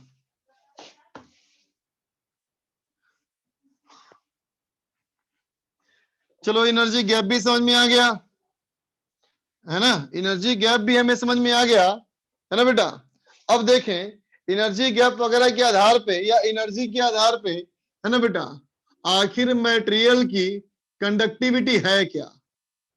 ठीक है बेटा, मटेरियल की कंडक्टिविटी आफ्टर ऑल है कितनी, ये देखा जाए। ठीक है, तो जैसा हमने पढ़ा था बेटा करंट इलेक्ट्रिसिटी में, जैसा हम लोगों ने करंट चैप्टर में पढ़ा था, है ना, क्या पढ़ा था बोलो, I बराबर NaEVD पढ़ा था ना बेटा, I बराबर NaEVD। ठीक है बेटा, तो I बराबर NaEVD में N क्या था बोलो, ये था फ्री इलेक्ट्रॉन डेंसिटी, है ना बेटा। ठीक है, इन करंट फॉर कंडक्टर्स, है ना बेटा। करंट डेंसिटी में जो बात हुई थी वो सिर्फ कंडक्टर्स की बात ना हुई थी बेटा। तो अब बताओ I बराबर NaEVD में, है ना बेटा, ठीक, I हमारा क्या था, I था बेटा V बाई आर, बोलो I था हमारा V बाई आर, है ना। ठीक है, तो करंट डेंसिटी क्या था, इसको बोला था करंट डेंसिटी इनटू एरिया। तो करंट डेंसिटी क्या था बेटा, ये हो जाएगा हमारा NeVD, है ना बेटा, is equal to sigma into e, याद आया, सिग्मा इंटू ई था बेटा, है ना, और सिग्मा हमारा क्या था, कंडक्टिविटी, ये हो जाएगा NeVD अपॉन ई। ठीक है बेटा, सिग्मा क्या है, कंडक्टिविटी ऑफ मटेरियल। तो हमने बच्चा Vd अपॉन ई को एक नाम दे दिया, Vd अपॉन ई को एक नाम दे दिया, और क्या कह दिया इसको, मोबिलिटी, हमने कह दिया इसको मोबिलिटी ऑफ इलेक्ट्रॉन। ठीक है बेटा, और सिंबल दिया इसको म्यू ई, है ना। तो क्या हो गया, sigma equal to N into e into mu e, है ना बेटा। बोलो मतलब म्यू ई हमें क्या बताता है, Vd अपॉन ई। सुनो ध्यान से, Vd का मतलब क्या हुआ, इलेक्ट्रॉन्स का ड्रिफ्ट करना, Vd का मतलब इलेक्ट्रॉन्स का ड्रिफ्ट करना, इलेक्ट्रॉन्स का मूव करना पर यूनिट इलेक्ट्रिक फील्ड, ये क्या है, मोबिलिटी। तो बताओ बेटा कम इलेक्ट्रिक फील्ड में इलेक्ट्रॉन ज्यादा मूव कर सकता है ना बेटा। फिर से देखो, कम इलेक्ट्रिक फील्ड में इलेक्ट्रॉन ज्यादा मूव कर सकता है, इसका मतलब ज्यादा मोबिलिटी होगा तो सिग्मा ज्यादा होगा। इसका मतलब मोबिलिटी क्या बतलाता है, कंडक्टर कैसा है, बोलो है कि नहीं। इसका मतलब बेटा अच्छे कंडक्टर में मोबिलिटी ज्यादा होगा, पुअर कंडक्टर में मोबिलिटी कम होगा, है ना बेटा। ठीक है, तो क्या कहेंगे बेटा, इन कंडक्टर्स in conductors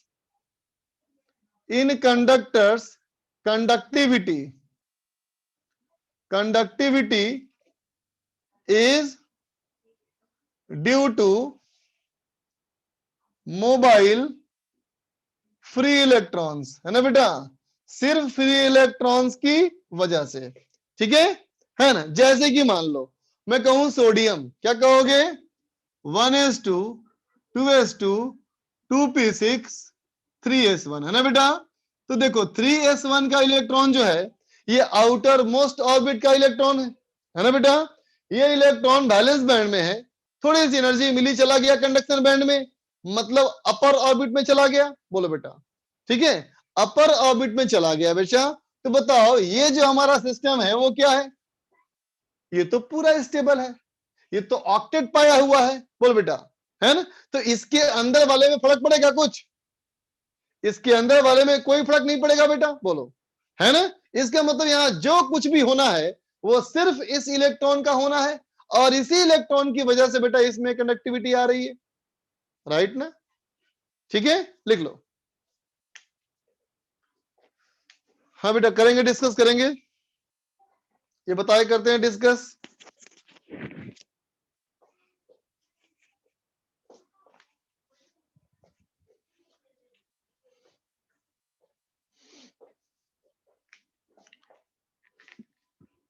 इरेज कर दो बच्चा।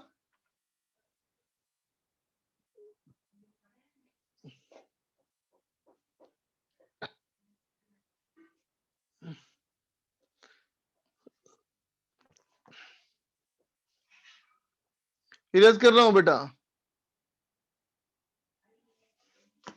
देख बच्चा, अगर मैं कहूं इन सेमीकंडक्टर्स,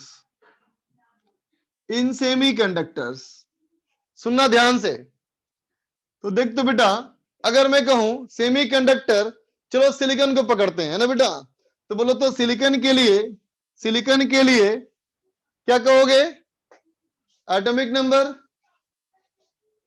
बोलो बोलो,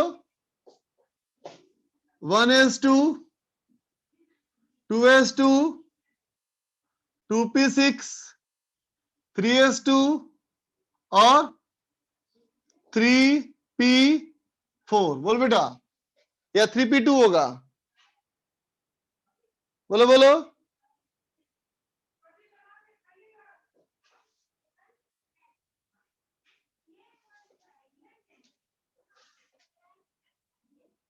सिलिकॉन का एटॉमिक नंबर कितना रे, 14 ना, सिलिकॉन का एटॉमिक नंबर 14, तो जगह 2 4 6 6 4 10 10 2 12 और 2 14, बोलो बेटा, ठीक है ना, बोलो, ठीक है। अब देखो, अब बोलो बेटा, ये तो हमारे फुल है पूरे, है ना, लेकिन इसमें क्या है बेटा, 4 इलेक्ट्रॉन, है ना, ये 4 इलेक्ट्रॉन इन थर्ड ऑर्बिट, बोल बेटा, है ना, ठीक है। तो देख बेटा, ये जो 4 इलेक्ट्रॉन है ना, इसमें कैसे बनाते हो तुम,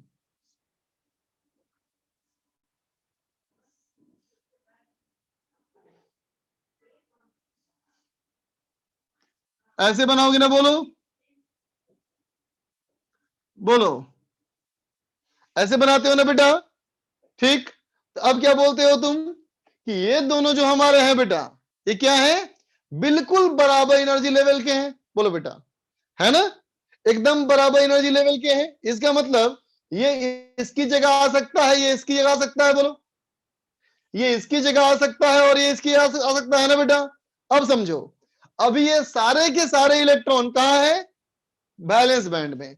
अभी ये सारे इलेक्ट्रॉन कहाँ है बच्चा, बैलेंस बैंड में है, ये सभी अभी बैलेंस बैंड में है, समझा ना, ठीक है। अब सुनना ध्यान से, अगर मैं कहूं कि ये इलेक्ट्रॉन को एनर्जी मिली, ये इलेक्ट्रॉन को एनर्जी मिली और ये शिफ्ट होकर चला गया कंडक्शन बैंड में, है ना बेटा, इसका मतलब कंडक्शन इलेक्ट्रॉन मिल गया, है ना। अब जब कंडक्शन इलेक्ट्रॉन मिल गया तो बताओ, ये तो एक खाली जगह बन गई बेटा, बोलो, है कि नहीं? ये एक खाली जगह बन गई ना, बोलो, है ना? और ये खाली जगह इसके बराबर एनर्जी लेवल की है, बोलो, ये इसके बिल्कुल बराबर एनर्जी लेवल की है बेटा। और जब ये इसके बराबर एनर्जी लेवल की है तो ये भी इलेक्ट्रॉन यहां वहां जंप कर सकता है ना, बताओ, बोलो, ये भी मूव कर सकता है ना। इसका मतलब इसमें भी रैंडमनेस आ सकता है, बोलो, है ना? ठीक है, मतलब ये भी एनर्जी को पास कर सकता है, बोलो, एनर्जी को पास कर सकता है मतलब करंट पास कर सकता है, बोलो, है ना? इसका मतलब ये भी कंडक्शन में पार्टिसिपेट कर सकता है, बोलो, बात समझा, है ना? तो कहेंगे सेमीकंडक्टर में एक बड़ी खास बात हो गई। क्या खास बात हो गई? देखो, तो कहेंगे if an electron from valence band shift to conduction band, है ना बेटा? ठीक है, कंडक्शन बैंड में जब शिफ्ट करता है ना बेटा, leaves a vacancy in balance band, है ना बेटा? बैलेंस बैंड में वैकेंसी छोड़ता है ना बेटा? ठीक है, which allows some randomness, है ना बेटा? some randomness in valence band too, है ना बेटा? ठीक है, participating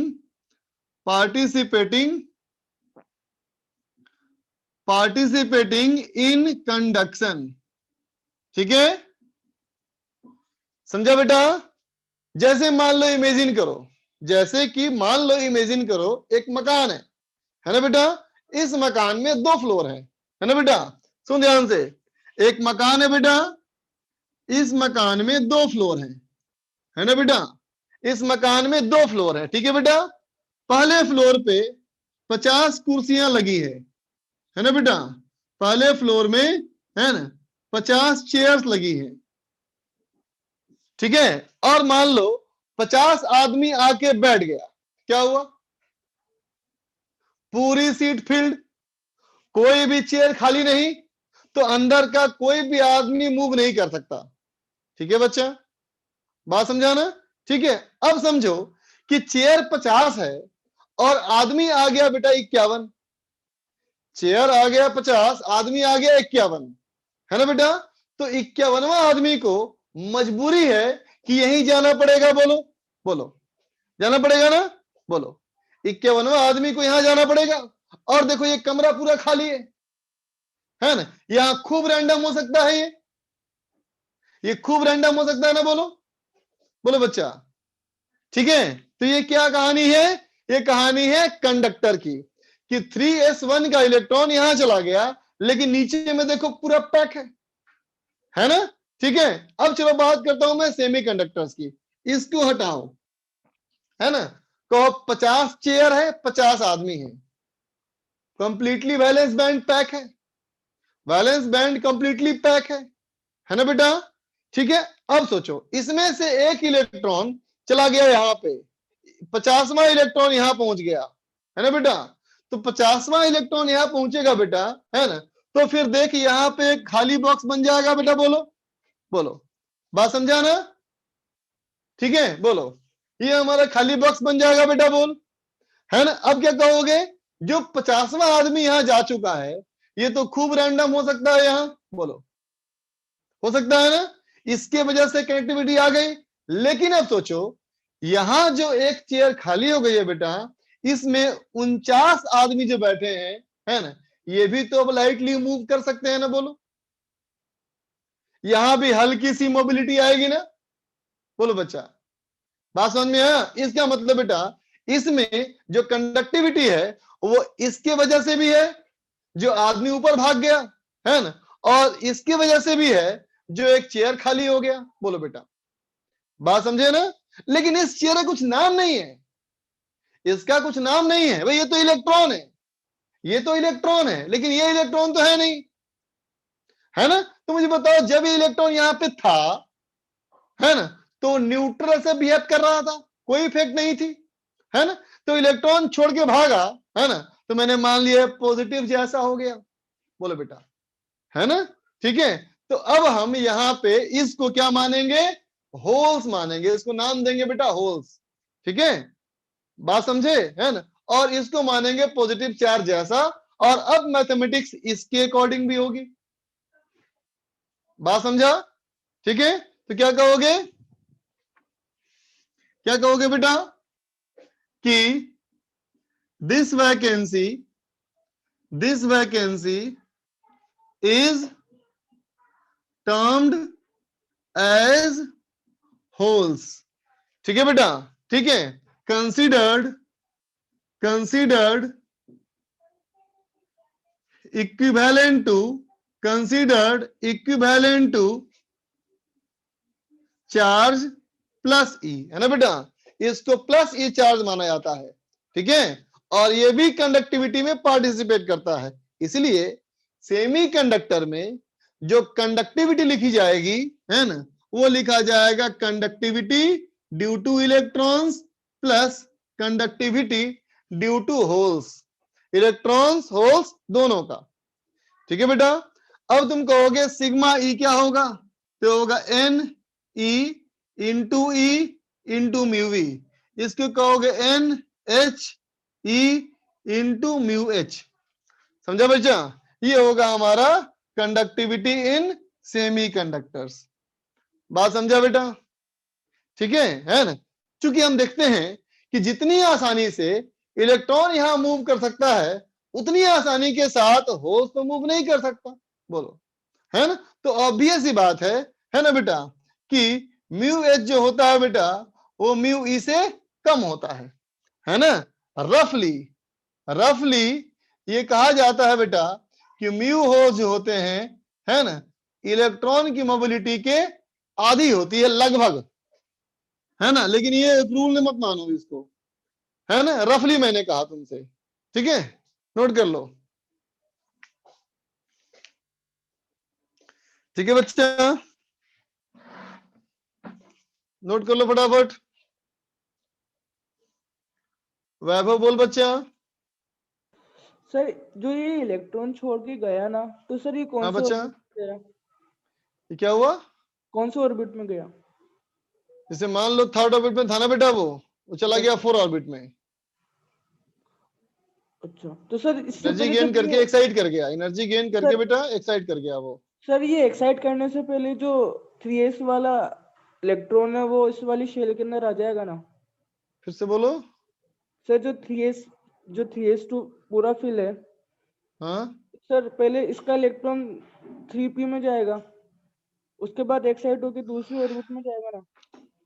देख बेटा, हमको उतना अच्छे से केमिस्ट्री याद तो नहीं है ना, फिर जितना मुझे याद है, शायद एस और पी जो ऑर्बिटल होते हैं बेटा, वो बराबर एनर्जी, लगभग बराबर एनर्जी लेवल के होते हैं, है ना, ठीक है, लेकिन थोड़ी सी कम होती है एनर्जी एस की, सही बात है ना। Yes sir. तो इसका मतलब जब वो तब तक शिफ्ट नहीं करेगा जब तक कि कहीं बाहर से एनर्जी ना मिले उसको, वो तो मिला नहीं कहीं से बेटा, यस सर, है ना। अलंकृता बोलो बच्चा। सर इसमें ये जो 3p2 वाला जो हमने 3 बॉक्स बनाया ना, उसमें जो थर्ड बॉक्स था जो कि ऑलरेडी खाली पड़ा हुआ था, हाँ, जब रैंडमनेस से ही कंडक्शन हो सकता है, तो फिर ये दोनों जो है, बिल्कुल सही बात, तुम्हारा कहना है कि उसी वहां तीनों भी में तो मूव कर सकता था, हाँ, है ना, एनर्जी की जरूरत ही क्या है। यस सर, बिल्कुल सही बात, बिल्कुल सही, अच्छा सवाल तुमने किया। तुम्हारा सवाल ये है ना बच्चे कि देखो, जब एक इलेक्ट्रॉन यहाँ भी था, जब एक यहाँ भी था, है ना, ठीक है, तो ये भी तो यहाँ मूव करके कुछ रैंडमनेस दे रहा था बेटा, बोलो, है ना, तो फिर इसमें कनेक्टिविटी क्यों नहीं थी, है ना, तो बेटा इसमें कनेक्टिविटी थी, है ना, लेकिन बहुत कम थी, और बहुत लो टेम्परेचर पे नहीं के बराबर थी, और जैसे हल्का हल्का बढ़ा टेम्परेचर, तो ऐसे लाइट कंडक्टिविटी आती गई। लेकिन समझ बेटा, इसको यहाँ पे मूव करना इज लाइक होल्स ना बेटा, यस सर, लाइक होल्स ना, और होल्स की देख बच्चा मोबिलिटी पहले ही बहुत कम होती है। अच्छा अच्छा, यस सर, बात गई दिमाग में। हाँ हाँ, ठीक है sir, okay, thank you sir. Okay बच्चा। सर जो वैलेंस सर जो वैलेंस बैंड में जो इलेक्ट्रॉन्स थे जो 3p में, हाँ तो हाँ ये दोनों इलेक्ट्रॉन्स की एनर्जी ट्रांसफर होने से पहले सेम थी क्या एकदम? फिर से बोलना। सर जो आपने एक रेड कलर से शो कर रखा है इलेक्ट्रॉन और उससे जस्ट बगल में जो शो कर रखा है, उन दोनों की एनर्जी इक्विवेलेंट थी क्या पहले? बेटा p ऑर्बिटल के सारी एनर्जी सेम ही ना होती है बेटा। सर वो लेकिन तो हाँ सर जब बोलो। जब मतलब ये तो एलिमेंट में हो गया, लेकिन जब हाँ जब कोई सॉलिड स्टेट में बनेगा पूरा, मतलब ऑब्जेक्ट जब बनेगा सर, तब तो एनर्जी सारी हाँ डिफरेंट लेवल्स में डिफरेंट हो जाएंगी। हाँ बिल्कुल डिफरेंट होगी, बिल्कुल सही बात। लेकिन कुछ की सेम भी होगी, कुछ की डिफरेंट भी होगी। बोलो। जी सर, मतलब सर वो ऑटोमेटिकली खुद में ही अरेंज हो जाएगा लोअर एनर्जी और बिल्कुल हायर एनर्जी। बिल्कुल जो आस पास वाली एनर्जी होगी वो शिफ्ट करेगी। Okay sir. ठीक है चलो बच्चा किया जाए डिस्कशन, निकला जाए न्यूक्लियर फ्यूज का सीट।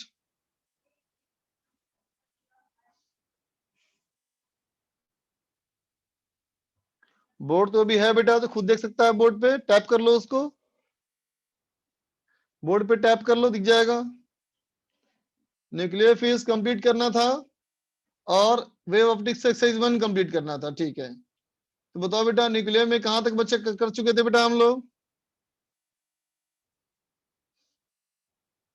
न्यूक्लियर में कहां तक कर चुके थे? अच्छा पूछना है इन लोगों को। गौरव बोलो बेटा,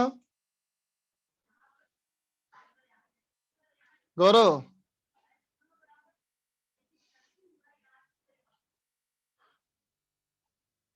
हर्ष। सर एक बार वीडियो को पिन करने का ऑप्शन दे दीजिए सर, वो बोर्ड का लिखना है। तो है ही, तुम वीडियो पे ओपन है बेटा, वो तो पिन कर लो।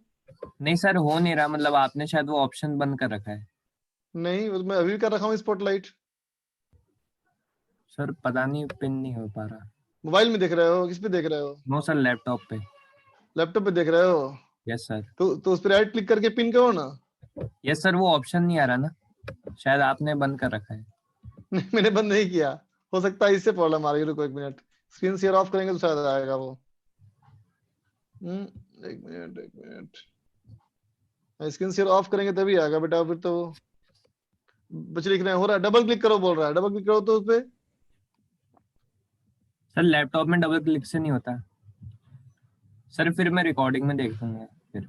हाँ देखे ना तुम, चलो बोलो बेटा, आगे बोलो। कुशाग्र बोलो बेटा। सर एक छोटा सा डाउट था पुराना इसी न्यूक्लियर में।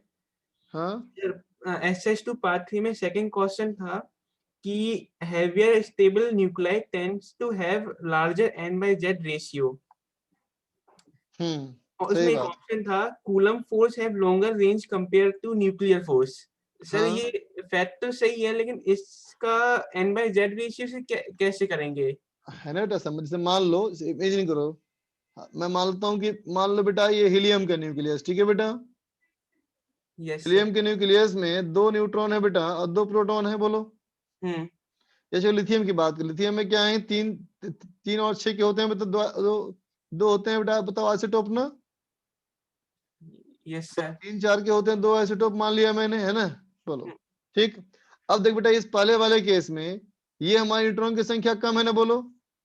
Yes sir. इस न्यूट्रॉन की संख्या ज्यादा है ना? अगर देखो बेटा यहाँ अगर बोलूंगा मैं कि न्यूक्लियर फोर्स सब में लगेगा, इसका मतलब 6 पेयर हैं अट्रैक्शन के। बोलो बेटा। Yes sir. बोलो बेटा, है कि नहीं? और 6 नहीं बोलना चाहिए, मुझे बोलना चाहिए 6p2 6p2 6p2 6c2 6c2 हमारे किसके हैं बेटा? अट्रैक्शन के। बोलो। कोई से भी 2 चुन लें। Yes sir. हाँ, और 3c2 रिपल्सन के हैं। हाँ। और इसमें क्या बोलोगे? कहोगे 7c2 अट्रैक्शन के हैं और 3c2 रिपल्सन के हैं। Yes sir. बोलो तो क्या दिख रहा है, ज्यादा स्टेबल कौन होगा इसमें? इसमें दूसरा वाला ज्यादा स्टेबल होगा, इसमें अट्रैक्शन ज्यादा है। हाँ बिल्कुल सही बात। उसी तरह से हाइयर एटॉमिक नंबर में क्या चाहिए हम लोग? n/z की वैल्यू ज्यादा चाहिए, ताकि n ज्यादा हो प्रोटॉन कम हो। यस सर, लेकिन इसमें रेंज का क्या, यानी नहीं वो तो न्यूक्लियर, वो तो फोर्स के बारे में कहा गया ना। ठीक, तो देखो रेंज का मतलब वहां पे ये है, जैसे कि मान लो अगर कोई फोर्स प्रोपोर्शनल टू 1/r² है ना बेटा? हाँ। तो बोलो r अगर मैं डबल कर दूंगा तो फोर्स क्या होगा? 4 गुना 1/4। 1 by 4 हो जाएगा। हाँ। अगर मैं कहूँ बेटा प्रोपोर्शनल टू 1 by r³ है तो क्या होगा, दूरी डबल करोगे तो फोर्स 1 by 8 हो जाएगा। बोलो यस सर। तो क्या कहोगे, इस मुकाबले इसके मुकाबले में फोर्स ज्यादा तेजी से घट रहा है ना, हाँ। है कि नहीं। तो वैसे ही समझ बेटा कि न्यूक्लियर फोर्स इलेक्ट्रोस्टैटिक फोर्स है ना। जब न्यूक्लियर सेपरेशन के अंदर होता है तो न्यूक्लियर फोर्स जो है बेटा बहुत बड़ा होता है इलेक्ट्रोस्टैटिक फोर्स से, है ना। Yes sir. लेकिन जब तेरी दूरी बड़ी हो जाएगी तो न्यूक्लियर फोर्स बहुत कमजोर हो जाएगा इलेक्ट्रोस्टैटिक फोर्स से। ओके तो सर। कहेंगे न्यूक्लियर फोर्स का रेंज छोटा है, इसका रेंज बड़ा है। समझे। Yes sir. Okay, thank you. Welcome बेटा। निकी कुमार बोलो भाई।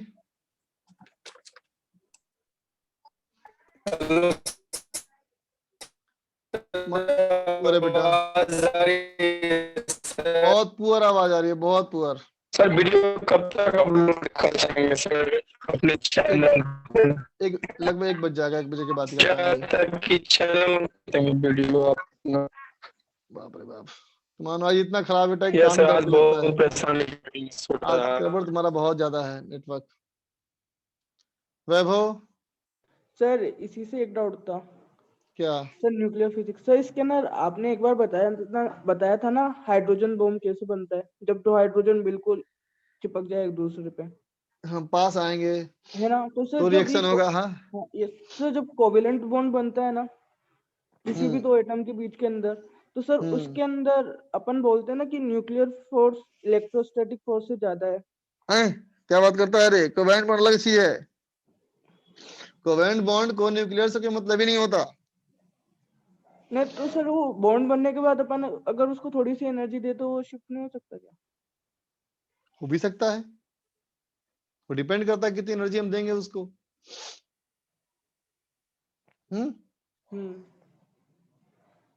अच्छा सर। शुभम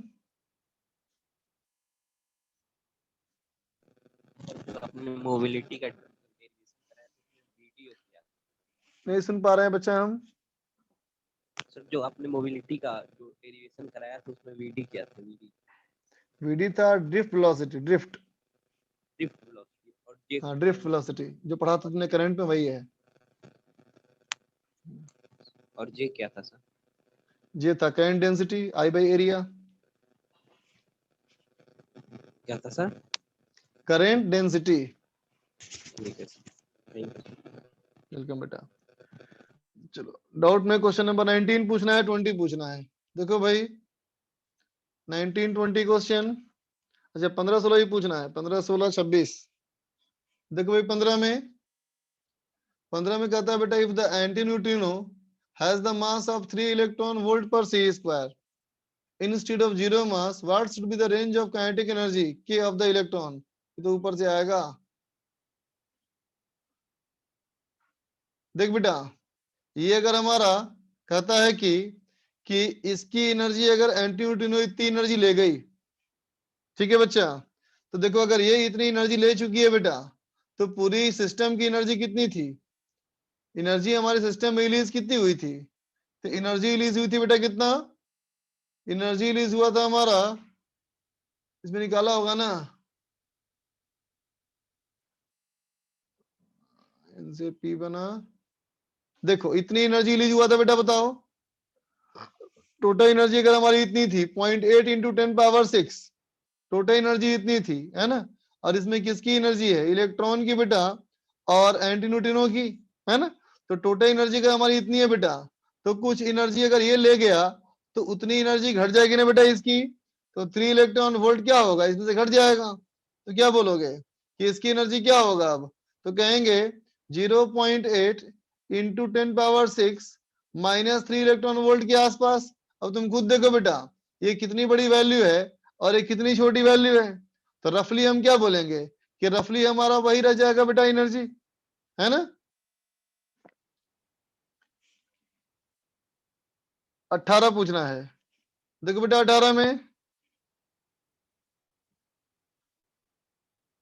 18 कहता है mass of X nucleus is less than the sum of masses of A minus Z number of neutron and z number of protons in the nucleus, energy equivalent to the corresponding mass difference is known as binding energy. ठीक है, 2 में टूट गया, M3 M4 can undergo complete fusion and form a heavy nucleus. ठीक है बेटा, देखो तो पहला the correct statement is at, देख तो बेटा पहला कहता है the nucleus lithium can emit alpha particle. ठीक है बच्चा, देखो तो लिथियम न्यूक्लियस हमारा ये है, लिथियम न्यूक्लियस हमारा ये है Li6, ये हमारा है बेटा, है ना, और अल्फा पार्टिकल हमारा क्या है, ये है ना, ठीक है।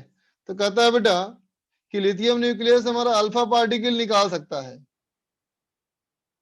ठीक है बेटा, और लिथियम अगर 6 अल्फा पार्टिकल निकालेगा तो क्या बचेगा भाई, रुको यार समझ में नहीं आ रहा है, एक मिनट रुक जाओ। मास ऑफ इतना मास a minus z number of neutrons, z the energy equivalent to corresponding mass difference is known as binding energy of nucleus. A heavy nucleus of mass m can break into two light net masses m1 m2 only if m1 plus m2 is less than m. सही बात। Also the two light nuclei of mass m3 and m2 can fusion अगर m3 plus m4 more than m dash, सही बात है, ठीक है। तो देखो भाई लिथियम 6 अगर टूटेगा, लिथियम 6 अगर टूटेगा बेटा तो क्या बनेगा बताओ, लिथियम 6 में क्या है बेटा, 3 प्रोटॉन और 3 न्यूट्रॉन, जबकि अल्फा पार्टिकल में क्या कहोगे, अल्फा पार्टिकल में 2 प्रोटॉन और 2 न्यूट्रॉन, है ना बेटा। इसका मतलब क्या चाहिए, 1 प्रोटॉन और 1 न्यूट्रॉन निकलना है बेटा एक्स्ट्रा, है ना। अब तुम 1 प्रोटॉन के मास को, 1 न्यूट्रॉन के मास को और इसके मास को जोड़ के देखो, ठीक है, क्या वो मास इस वाले से छोटा आ रहा है या नहीं। देखिए बेटा हम लोग इसके मास को ऐड करो, एक प्रोटॉन के मास को ऐड करो, है ना बेटा, 1 मतलब 1p1n क्या हो गया, इन हो गया बेटा, इन दोनों के मास को ऐड करो, इन दोनों के मास को ऐड करो और देखो बेटा इस वाले से बड़ा आता है कि नहीं आता है ना, ठीक है। अब कहता है बी वाले में the nucleus polonium can emit A proton, देखो तो पोलोनियम अगर हमारा है बेटा 210 वाला, 210 वाला पोलोनियम, एक मिनट, तो देख बेटा 210 वाला पोलोनियम ये है ना, कहता है ये अगर एक प्रोटॉन निकाल दिया तो बता बेटा एक प्रोटॉन अगर निकाल देगा तो क्या बन जाएगा, वो ये बन जाएगा ना, बोलो है कि नहीं। तो अब बताओ अगर ये निकाल करके ये बन रहा है ना, तो बताओ इसके मास को और इसके मास को ऐड करके इस वाले से कंपेयर करो, बोलो बेटा, रूल बता तुमको दिया ना यहाँ पे, देखो अगर ये वाला केस होगा बेटा तो क्या हो सकता है, फ्यूजन हो सकता है, फिजन हो सकता है, और अगर ये वाला केस होगा तो फिजन हो सकता है, समझा ना। C deuteron alpha particle can undergo complete fusion, deuteron alpha particle, deuteron हमारा कौन है बेटा, ये रहा ड्यूटोरॉन, है ना, और अल्फा पार्टिकल, ड्यूटोरॉन और अल्फा पार्टिकल, अगर इसका फ्यूजन हो गया है ना बेटा तो क्या बनेगा, इससे इसके फ्यूजन से बनेगा बेटा लिथियम 6, तो फिर इसके मास को ऐड करो और इस वाले मास से कंपेयर करो, समझा। सब तो कर सकते हो बेटा, सिंपल मास कंपेयर करना है और कुछ नहीं करना, ठीक। 21 देखो, 21 कहता है बेटा match the nuclear processes given in column 1 with the appropriate option in column 2, ठीक। कहता है बेटा न्यूक्लियर फ्यूजन क्या होगा, न्यूक्लियर फ्यूजन लिखा है एब्जॉर्प्शन ऑफ थर्मल न्यूट्रॉन, ये तो फ्यूजन होता है रे, ये तो फ्यूजन हो गया ना। अब कहता है कोबाल्ट न्यूक्लियस देखो बेटा 60 के अंदर आ रहा है ना रे, 7 किस मतलब 100 से 200 के बीच, 100 से पहले आ रहा है, इसका मतलब बेटा फ्यूजन होने के लिए तो 1 2 3 में ही काम चलेगा, तो क्यू भी नहीं होगा। आर कहता है energy production in stars via hydrogen, तो देखो ए के साथ आर मैच कर गया, हैवी वाटर में फ्यूजन थोड़ा मुश्किल है ना बेटा। न्यूट्रिनो एमिशन फ्यूजन में नहीं होता, फ्यूजन इन न्यूक्लियर रिएक्टर कहां से होगा, बोलो पी से होगा बेटा, होगा ना। फ्यूजन किस में हो रहा है, फ्यूजन इसमें हो रहा है, देखो न्यूट्रॉन ऑब्जर्व करेगा बेटा, फिर वो इमिट करेगा। अब कहता है इसमें हमारा कोबाल्ट में फ्यूजन नहीं हो सकता, एनर्जी प्रोडक्शन स्टार्स नहीं होगा, ठीक है बेटा। हैवी वाटर में हैवी वाटर यूज करते हो ना रिएक्टर में, बोलो रिएक्टर में हैवी वाटर यूज करते हो ना बेटा एज ए मॉडरेटर, इसका मतलब हो गया एस, न्यूट्रिनो इमिशन नहीं होगा। बीटा डीके में आओ, बीटा डीके किस में होगा, पी में नहीं होगा।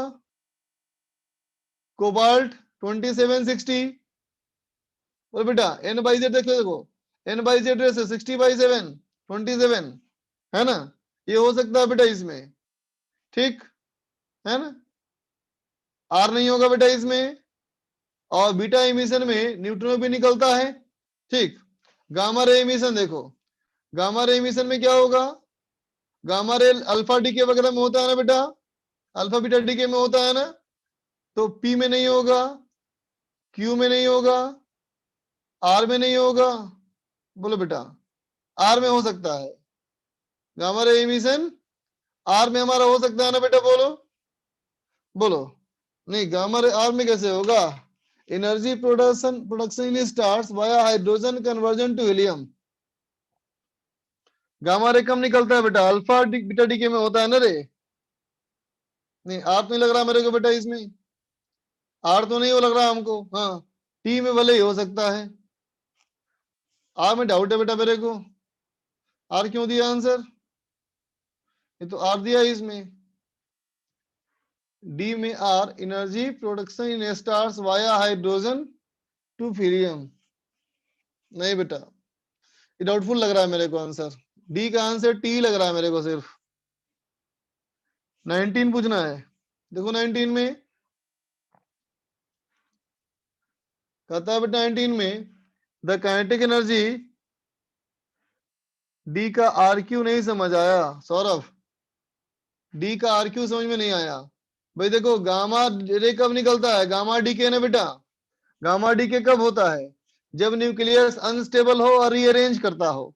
रीअरेंजमेंट करने का मतलब क्या हुआ, अल्फा डी के या बीटा डी के बाद में होगा बेटा, ये तो है ना, अल्फा डी के बीटा डी के। अरे कुशल बोल रहा है, हाँ स्टार्स में गामा रे तो होती है, बात तो सही बोल रहे हो तुम, सही बोला तुम। स्टार्स का गामा रे भी निकलता है स्टार से बेटा, तो सही बोल रहे हो। तो आर ये फैक्ट हो गया, फिर तो ये कॉन्सेप्ट नहीं है तो फैक्ट हो गया, सही है। और क्यू, क्यू तो बोलता है बेटा कोबाल्ट न्यूक्लियस में, कोबाल्ट न्यूक्लियस में अल्फा डीके होगा या बीटा डीके होगा, और अगर बीटा डीके होगा बेटा तब तो हो सकता है, तब तो हो सकता है बेटा, फिर तो क्यू भी हो सकता है, बोलो नहीं बीटा डीके होगा तो ये भी हो सकता है बेटा। निमिष कुछ बोलना है बेटा, बोलो। सर बोरॉन भी यूज होता है ना मॉडरेटर के लिए, हाँ न्यूक्लियर फिजन में। बिल्कुल, और तुम्हारा ये क्या बोलते हैं बोन भी होता है शायद, नहीं बेटा बोरॉन रॉड तो इलेक्ट्रॉन स्टॉप करने के लिए होता है ना बेटा, वो न्यूट्रॉन अब्सॉर्ब कर लेता है। हाँ वो तो स्टॉप करने के लिए होता है ना। हाँ यस मॉनिटर सर। मतलब हाई स्पीड इलेक्ट्रॉन को, हाई स्पीड न्यूट्रॉन को स्पीड कम करने के लिए इस्तेमाल करते हैं हैवी वाटर को, ठीक है, ताकि वो दोबारा रिएक्शन करवा सके। Yes sir. देवेश बोलो। सर गामा रे एमिशन में एक तो न्यूक्लाई बनता है स्टेबल, और एक गामा फोटॉन्स रिलीज होते हैं। हाँ सर वो गामा फोटॉन्स ही आगे जाके न्यूट्रिनो एमिट करते हैं क्या? नहीं नहीं नहीं बिल्कुल नहीं, तो सर मेरे डी का बिल्कुल टी नहीं। कैसे हो रहा है? न्यूट्रिनो इमिशन का मतलब ये हुआ कि गामा रे इमिशन का मतलब गामा फोटोन निकलना। गामा फोटोन कब निकलेगा बोलो, जब भी कोई अल्फा न्यूक्लियस डीके होता है, रेडियोएक्टिविटी उसके में बाद जो आएगा। अनस्टेबल न्यूक्लाई होती है उससे निकलता है। हाँ तो न्यूट्रिनो इमिशन बीटा डीके में होता है ना बेटा, तो बीटा डीके के दौरान भी तो गामा रे इमिशन हो सकता है ना। अच्छा बोलो। सर, मतलब गामा तो दोनों केस में हो जाता है, अल्फा में भी और बीटा में भी। हाँ तो सर ओके डाउटफुल सर। तरीके से आंसर लग रहा है मुझे। डी का आंसर मुझे लग रहा है बेटा क्यू भी होना चाहिए, आर भी होना चाहिए और टी भी होना चाहिए। टी अगर नहीं भी दे तो काम चल जाएगा, टी अगर नहीं भी दे तो भी काम बन जाएगा, लेकिन क्यू और आर तो होना ही चाहिए बेटा इसमें, है ना, क्यू आर तो होना चाहिए इसमें। अब क्यू यहाँ मिसिंग क्यों है, ये डाउटफुल लग रहा है मुझे बेटा, है ना। क्यों ओके मिसिंग सर। क्यों है? हाँ चलो देखो आगे 19 देखो बेटा। 19 कहता है kinetic energy of alpha particle when the neutral rest undergoes alpha decays. करना बेटा, सिंपल क्वेश्चन ये तो है, फॉर्मूला लगाओ इसमें। आगे चलो, अलंकृता को 20 पूछना है। देखो बेटा 20 में, a nuclear power plant supplies electrical power to a village which uses a radioactive material half life T years as a fuel. Amount of fuel at the beginning is such that total power requirement of the village is 12.5% of the electrical power available from the plant at that time. If the plant is able to meet that power need of the village maximum for NT years, then the value of T is। अरे बेटा देख, अभी हमारा क्या है, सारे 12% में काम चल जाएगा। सारे से बड़ा परसेंट का मतलब क्या है, P/8। अगर वो इमिट कर रहा है बेटा P, है ना, लेकिन चाहिए कितना, P/8, है ना। तो अब देख बेटा, एक हाफ लाइफ बाद क्या इमिट करेगा, P/2, तो भी काम चल जाएगा। दूसरे हाफ लाइफ P/4, फिर भी काम चल जाएगा। तीसरा हाफ लाइफ P/8, फिर भी काम चल जाएगा। इसका मतलब 3 हाफ लाइफ तक काम चलेगा। बोलो, बात समझ गए? ठीक है, आगे आओ। 21 के बाद 26, 27, 16 नहीं, 16 खुद से करो। 26 देखो, 23 पूछना है गौरव को। देख बेटा 23 में, a fission reaction is given by, uranium से बना एक जेनन स्ट्रोंसियम और एक और वाई निकला। 2 पार्टिकल है, कंसीडर इतना particle at rest. The kinetic energy of particles दिया हुआ है, ठीक है, बाइंडिंग एनर्जी भी दिया हुआ है, ठीक।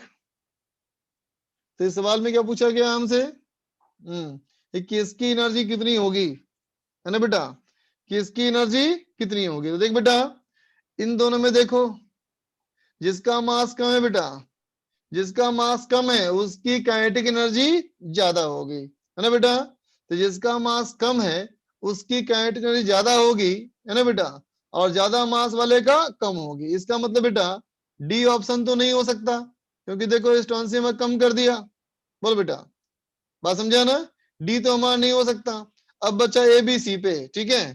तो देख बेटा x प्लस वाई में, अब देख बेटा इसमें हमारे कितने हैं, इसमें हमारे हैं प्रोटॉन 92 और इसमें न्यूट्रॉन कितने हैं 144। बोलो, है ना, न्यूट्रॉन 144। इसमें देखो, इसमें हमारा कितना है बेटा, इसमें हमारा प्रोटॉन है 54, इसमें प्रोटॉन 54 है ना, और न्यूट्रॉन कितने हैं देखो, न्यूट्रॉन हो गए हमारे 140, 80 में से 86, ठीक है बेटा।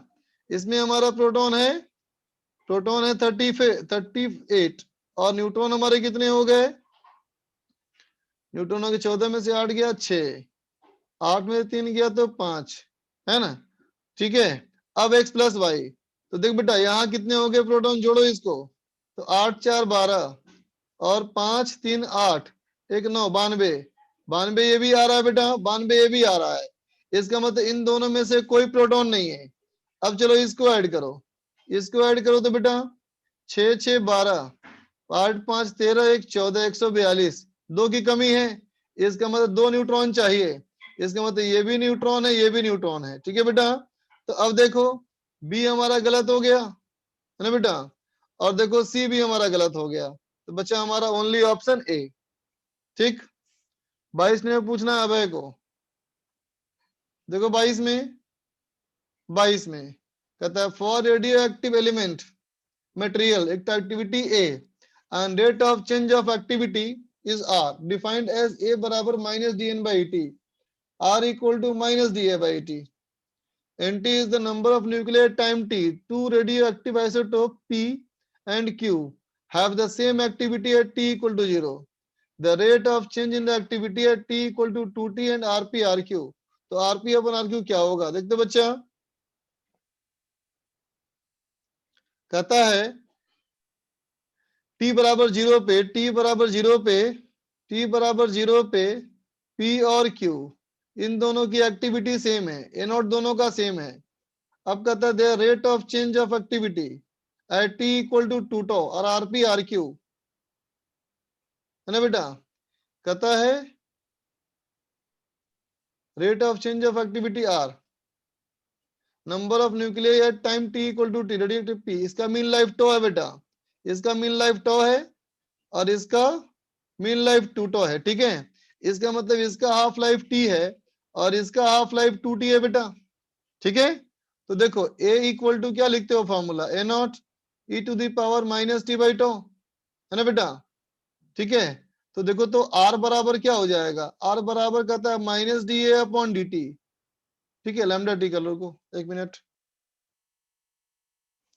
देख बच्चा a बराबर होता है बेटा a naught e to the power minus lambda T, तो r का मतलब क्या यहाँ पे है, ये बेटा minus D A upon D T, minus D A upon D क्या हो जाएगा, देखो ये हो जाएगा minus lambda into A naught E to the power minus lambda T.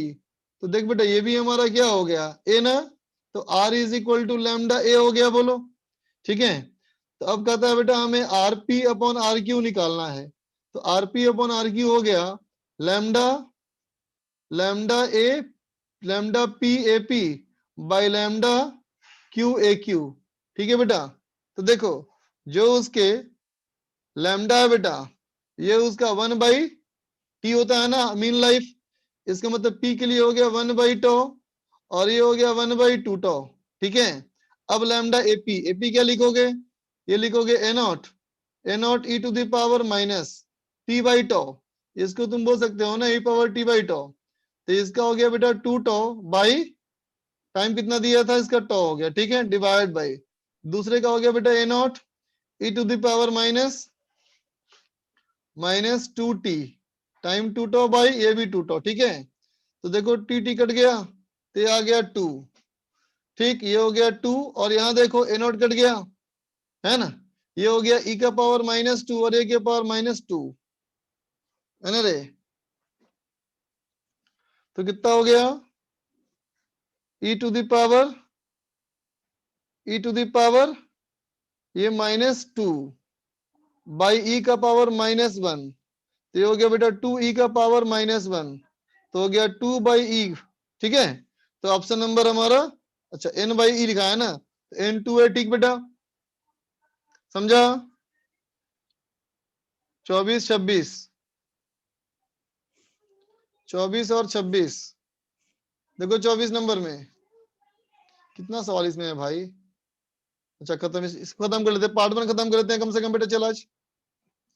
कहता है isotopes B boron 512 has a mass of 12.14 U, undergoes beta decay to carbon 12, ठीक है बेटा। अब कहता है कि एक मिनट रुको, कहता है बेटा बोरॉन 512 ये गया बीटा डीके में और बन गया कार्बन 612, तो कौन सा वेग बढ़ गया ना रे, तो एक इलेक्ट्रॉन निकला होगा एक एंटी न्यूट्रॉन निकला होगा, ठीक है। एक्साइटेड स्टेट इतना 4.041 mega electron volt above the ground state, इस बेटा स्टार है, ये स्टार है मतलब जब ये C12 बनेगा तो इसके बाद इतनी एनर्जी इससे रिलीज होगी, समझा, ठीक है। अब कहता है बोरॉन डिकेज टू इतना star, maximum kinetic energy of beta particle of mega कितना होगा, कहता है इस वाले का मैक्सिमम काइनेटिक एनर्जी के की वैल्यू कितनी होगी, ठीक है बेटा। अब देखो बेटा यहाँ पे इसमें हमारा बोलो डेल्टा एम कितना हुआ, डेल्टा एम कितना हुआ, तो कहेंगे बेटा मास कितना कितना था, ये था 12.014, तो 12.014 माइनस ऑफ 12, इसका मतलब 0.041 AMU, इसका मतलब बेटा इसमें एनर्जी कितनी रिलीज हुई Q बराबर डेल्टा एम सी स्क्वायर, तो 0.041 इंटू ऑफ 931.5 कितना हो जाएगा रे, एक मिनट। अरे बेटा निमिष कार्बन का मास तो एग्जैक्टली 12 होता है, कार्बन का मास तो एग्जैक्टली 12 होता है, क्यों देगा वैल्यू बोलो, है कि नहीं। तो अगर 0.041 इंटू ऑफ 931.5 ये आ रहा है 38.1915, ऐसा क्यों,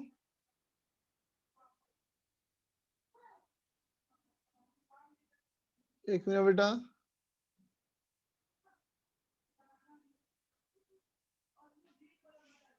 कुछ 0.014 है, सॉरी सॉरी, हाँ 14 है, सही बोला, गड़बड़ कर दिया मैंने। 931.5 इंटू 0.014, हाँ ठीक है। देखो ये आ रहा है बेटा 13.041 मेगा इलेक्ट्रॉन वोल्ट, है ना बेटा। तब देखो इतनी एनर्जी रिलीज हुई, जिसमें से इतनी एनर्जी यही खा गया, है ना बेटा। तो इसकी के की वैल्यू क्या होगी, तो 13.041 माइनस ऑफ 4.041, ठीक है बेटा। 27 चाहिए अब अंकित को,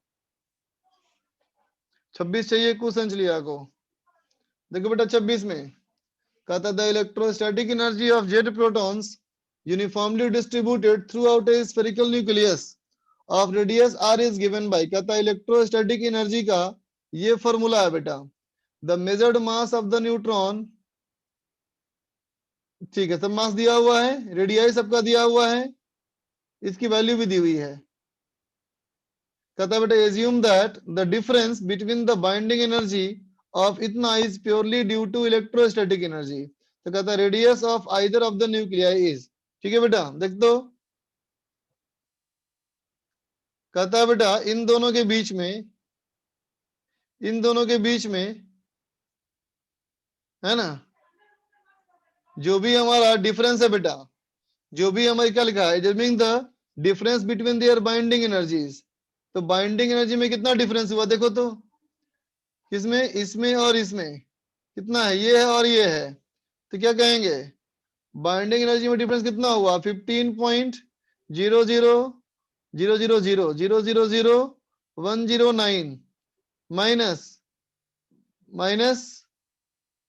माइनस इसका मास 15.00, एक मिनट आगे कर दिया मैंने। देख बेटा इसका मास में कितने का डिफरेंस हुआ, तो कहोगे 15.003065 माइनस ऑफ इसमें कितना डिफरेंस है 15.000109 है ना बेटा, इतना इंटू सी स्क्वायर 931.5, इसमें जो बाइंडिंग एनर्जी का डिफरेंस है बेटा वो किसकी वजह से है, कहता है इलेक्ट्रोस्टैटिक एनर्जी से है, तो इलेक्ट्रोस्टैटिक में डिफरेंस कितना होगा, तो लिख लो बेटा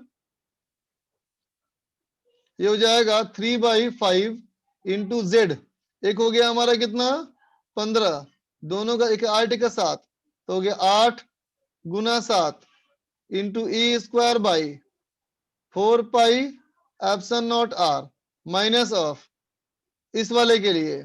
अब इस वाले के लिए क्या बोलोगे, इस वाले के लिए ये हो गया 3/5, जेड हो गया बेटा 7 into 6 into E square by 4 pi epsilon naught R. अब देख बेटा इसमें क्या अननोन है, सिर्फ आर ना बच्चा, निकाल लो, ठीक है। 27 नंबर पूछना है अब। 27 देखो, कहता है 131 इरिडियम एन आइसोटोप, कौन सा बताया मैंने अभी, बताया ना 26, माइनस क्यों किया, सवाल को पढ़ो ना क्या लिखा है, डिफरेंस लिखा है, difference between the binding energy is purely due to electrostatic energy, ठीक है बेटा, ठीक है। प्रोटॉन की मास की कोई जरूरत नहीं है हमें। 27 देखो, कहता है इरिडियम इज एन आयोडीन है, iodine isotope of iodine that beta decays to isotope of xenon with a half life of 8 days. A small amount of serum labeled iodine 131 is injected into the blood of a person. The activity of the amount of 131I was injected. देख बेटा इसे भी खाली calculation ही है। देखो 27 में कहता है आयोडीन से बेटा बीटा डीके होके बना xenon, ठीक है, हाफ लाइफ इसका दिया है 8 days, small amount of syrup injected burst पर the activity of amount of इतना इंजेक्टेड वाज 2.4 इतना बैक पैरल, ठीक है बेटा, जिस समय इंजेक्ट किया t बराबर 0 पे मान लो, जब इंजेक्ट किया तो 2.10 पावर 5 बैक पैरल इसका एक्टिविटी है ना। अब कहता है known that injected serum will get distributed uniformly in the blood is less than half an hour से भी कम में पूरे में फैल जाएगा। After 11.5 hour the 2.5 ml of serum of blood is drawn from the person's body and gives an activity of 115 becquerel। देखना बेटा, कहता है 2.5 ml का तुम ब्लड लिया तो 2.5 ml के ब्लड में 115 becquerel मिला तुमको, ठीक है बेटा, है ना। तो कहता है टोटल वॉल्यूम ऑफ ब्लड कितना है, तो मान लो इसका वॉल्यूम भी है ना बेटा, ठीक है बेटा। देख तो क्या बोलेंगे, if volume of blood is B, है ना बेटा, तो इस समय का एक्टिविटी क्या होना चाहिए, कब का, 11.5 आवर। तो देख बेटा एक्टिविटी क्या होना चाहिए, ये होना चाहिए 115 मिला है किस में, 2.5 ml में, है ना। तो डिवाइड बाय 2.5 ml को लीटर में करो तो 2.5 10⁻³ है ना बेटा, इंटू वॉल्यूम भी, बोल बेटा, तो कितना हो जाएगा ये 115 डिवाइड बाई 2.5 2.10⁻+3 है ना बेटा, इंटू वॉल्यूम भी, इतने घंटे का। अब ध्यान देना, कहोगे देखो बेटा आधे घंटे क्या लगा था उसको, कहता आधे घंटे लगा इसके बेटा डिस्ट्रीब्यूट होने में, इसका मतलब सारे 11 में से आधा घंटा माइनस करो, इसका मतलब इफेक्ट टाइम कितना मिला इसको, इफेक्टिव टाइम मिला उसको 11 घंटा, बोलो बेटा, ठीक है। अब सोचो 11 घंटा में एक्टिविटी यहां से यहां पहुंच गया, तो क्या लिखोगे, ए बराबर A naught E to the power minus lambda T, तो ए हो गया हमारा कितना 2.4 10 टू द पावर 5, सॉरी नहीं ये तो कुछ और था, ये तो हमारा ये था बेटा अभी 115 बटा 2.5 इंटू 10⁻³ वी बराबर ए नॉट था 2.4 10 to the power 5 into E to the power minus lambda T. इसका हाफ लाइफ क्या दिया है, हाफ लाइफ दिया था बेटा 8 डेज, 8 डेज हो गया कितना हमारा, 8 डेज हो गया ln2/t½ इंटू, अब देख बेटा अगर डेज की बात करना हो तो हाफ एन आवर को 11.5 घंटा को डेज के फॉर्म में क्या लिखोगे, रफली 1/2, बोलो बेटा, ठीक है। अब यहाँ सॉल्व करके v निकाल ले बच्चा, बात समझ गया, 28 तो ही गया होगा तुम लोग का। तो चलो बेटा नेक्स्ट क्लास के लिए पार्ट 2 दे रहा हूं होमवर्क, नेक्स्ट क्लास में ही करेंगे डिस्कस। नेक्स्ट क्लास के लिए न्यूक्लियर में कंप्लीट ही करना है हम लोग को, है ना बेटा, और वेब ऑप्टिक्स में एक्सरसाइज 1, ठीक है। चलो बच्चा बाय।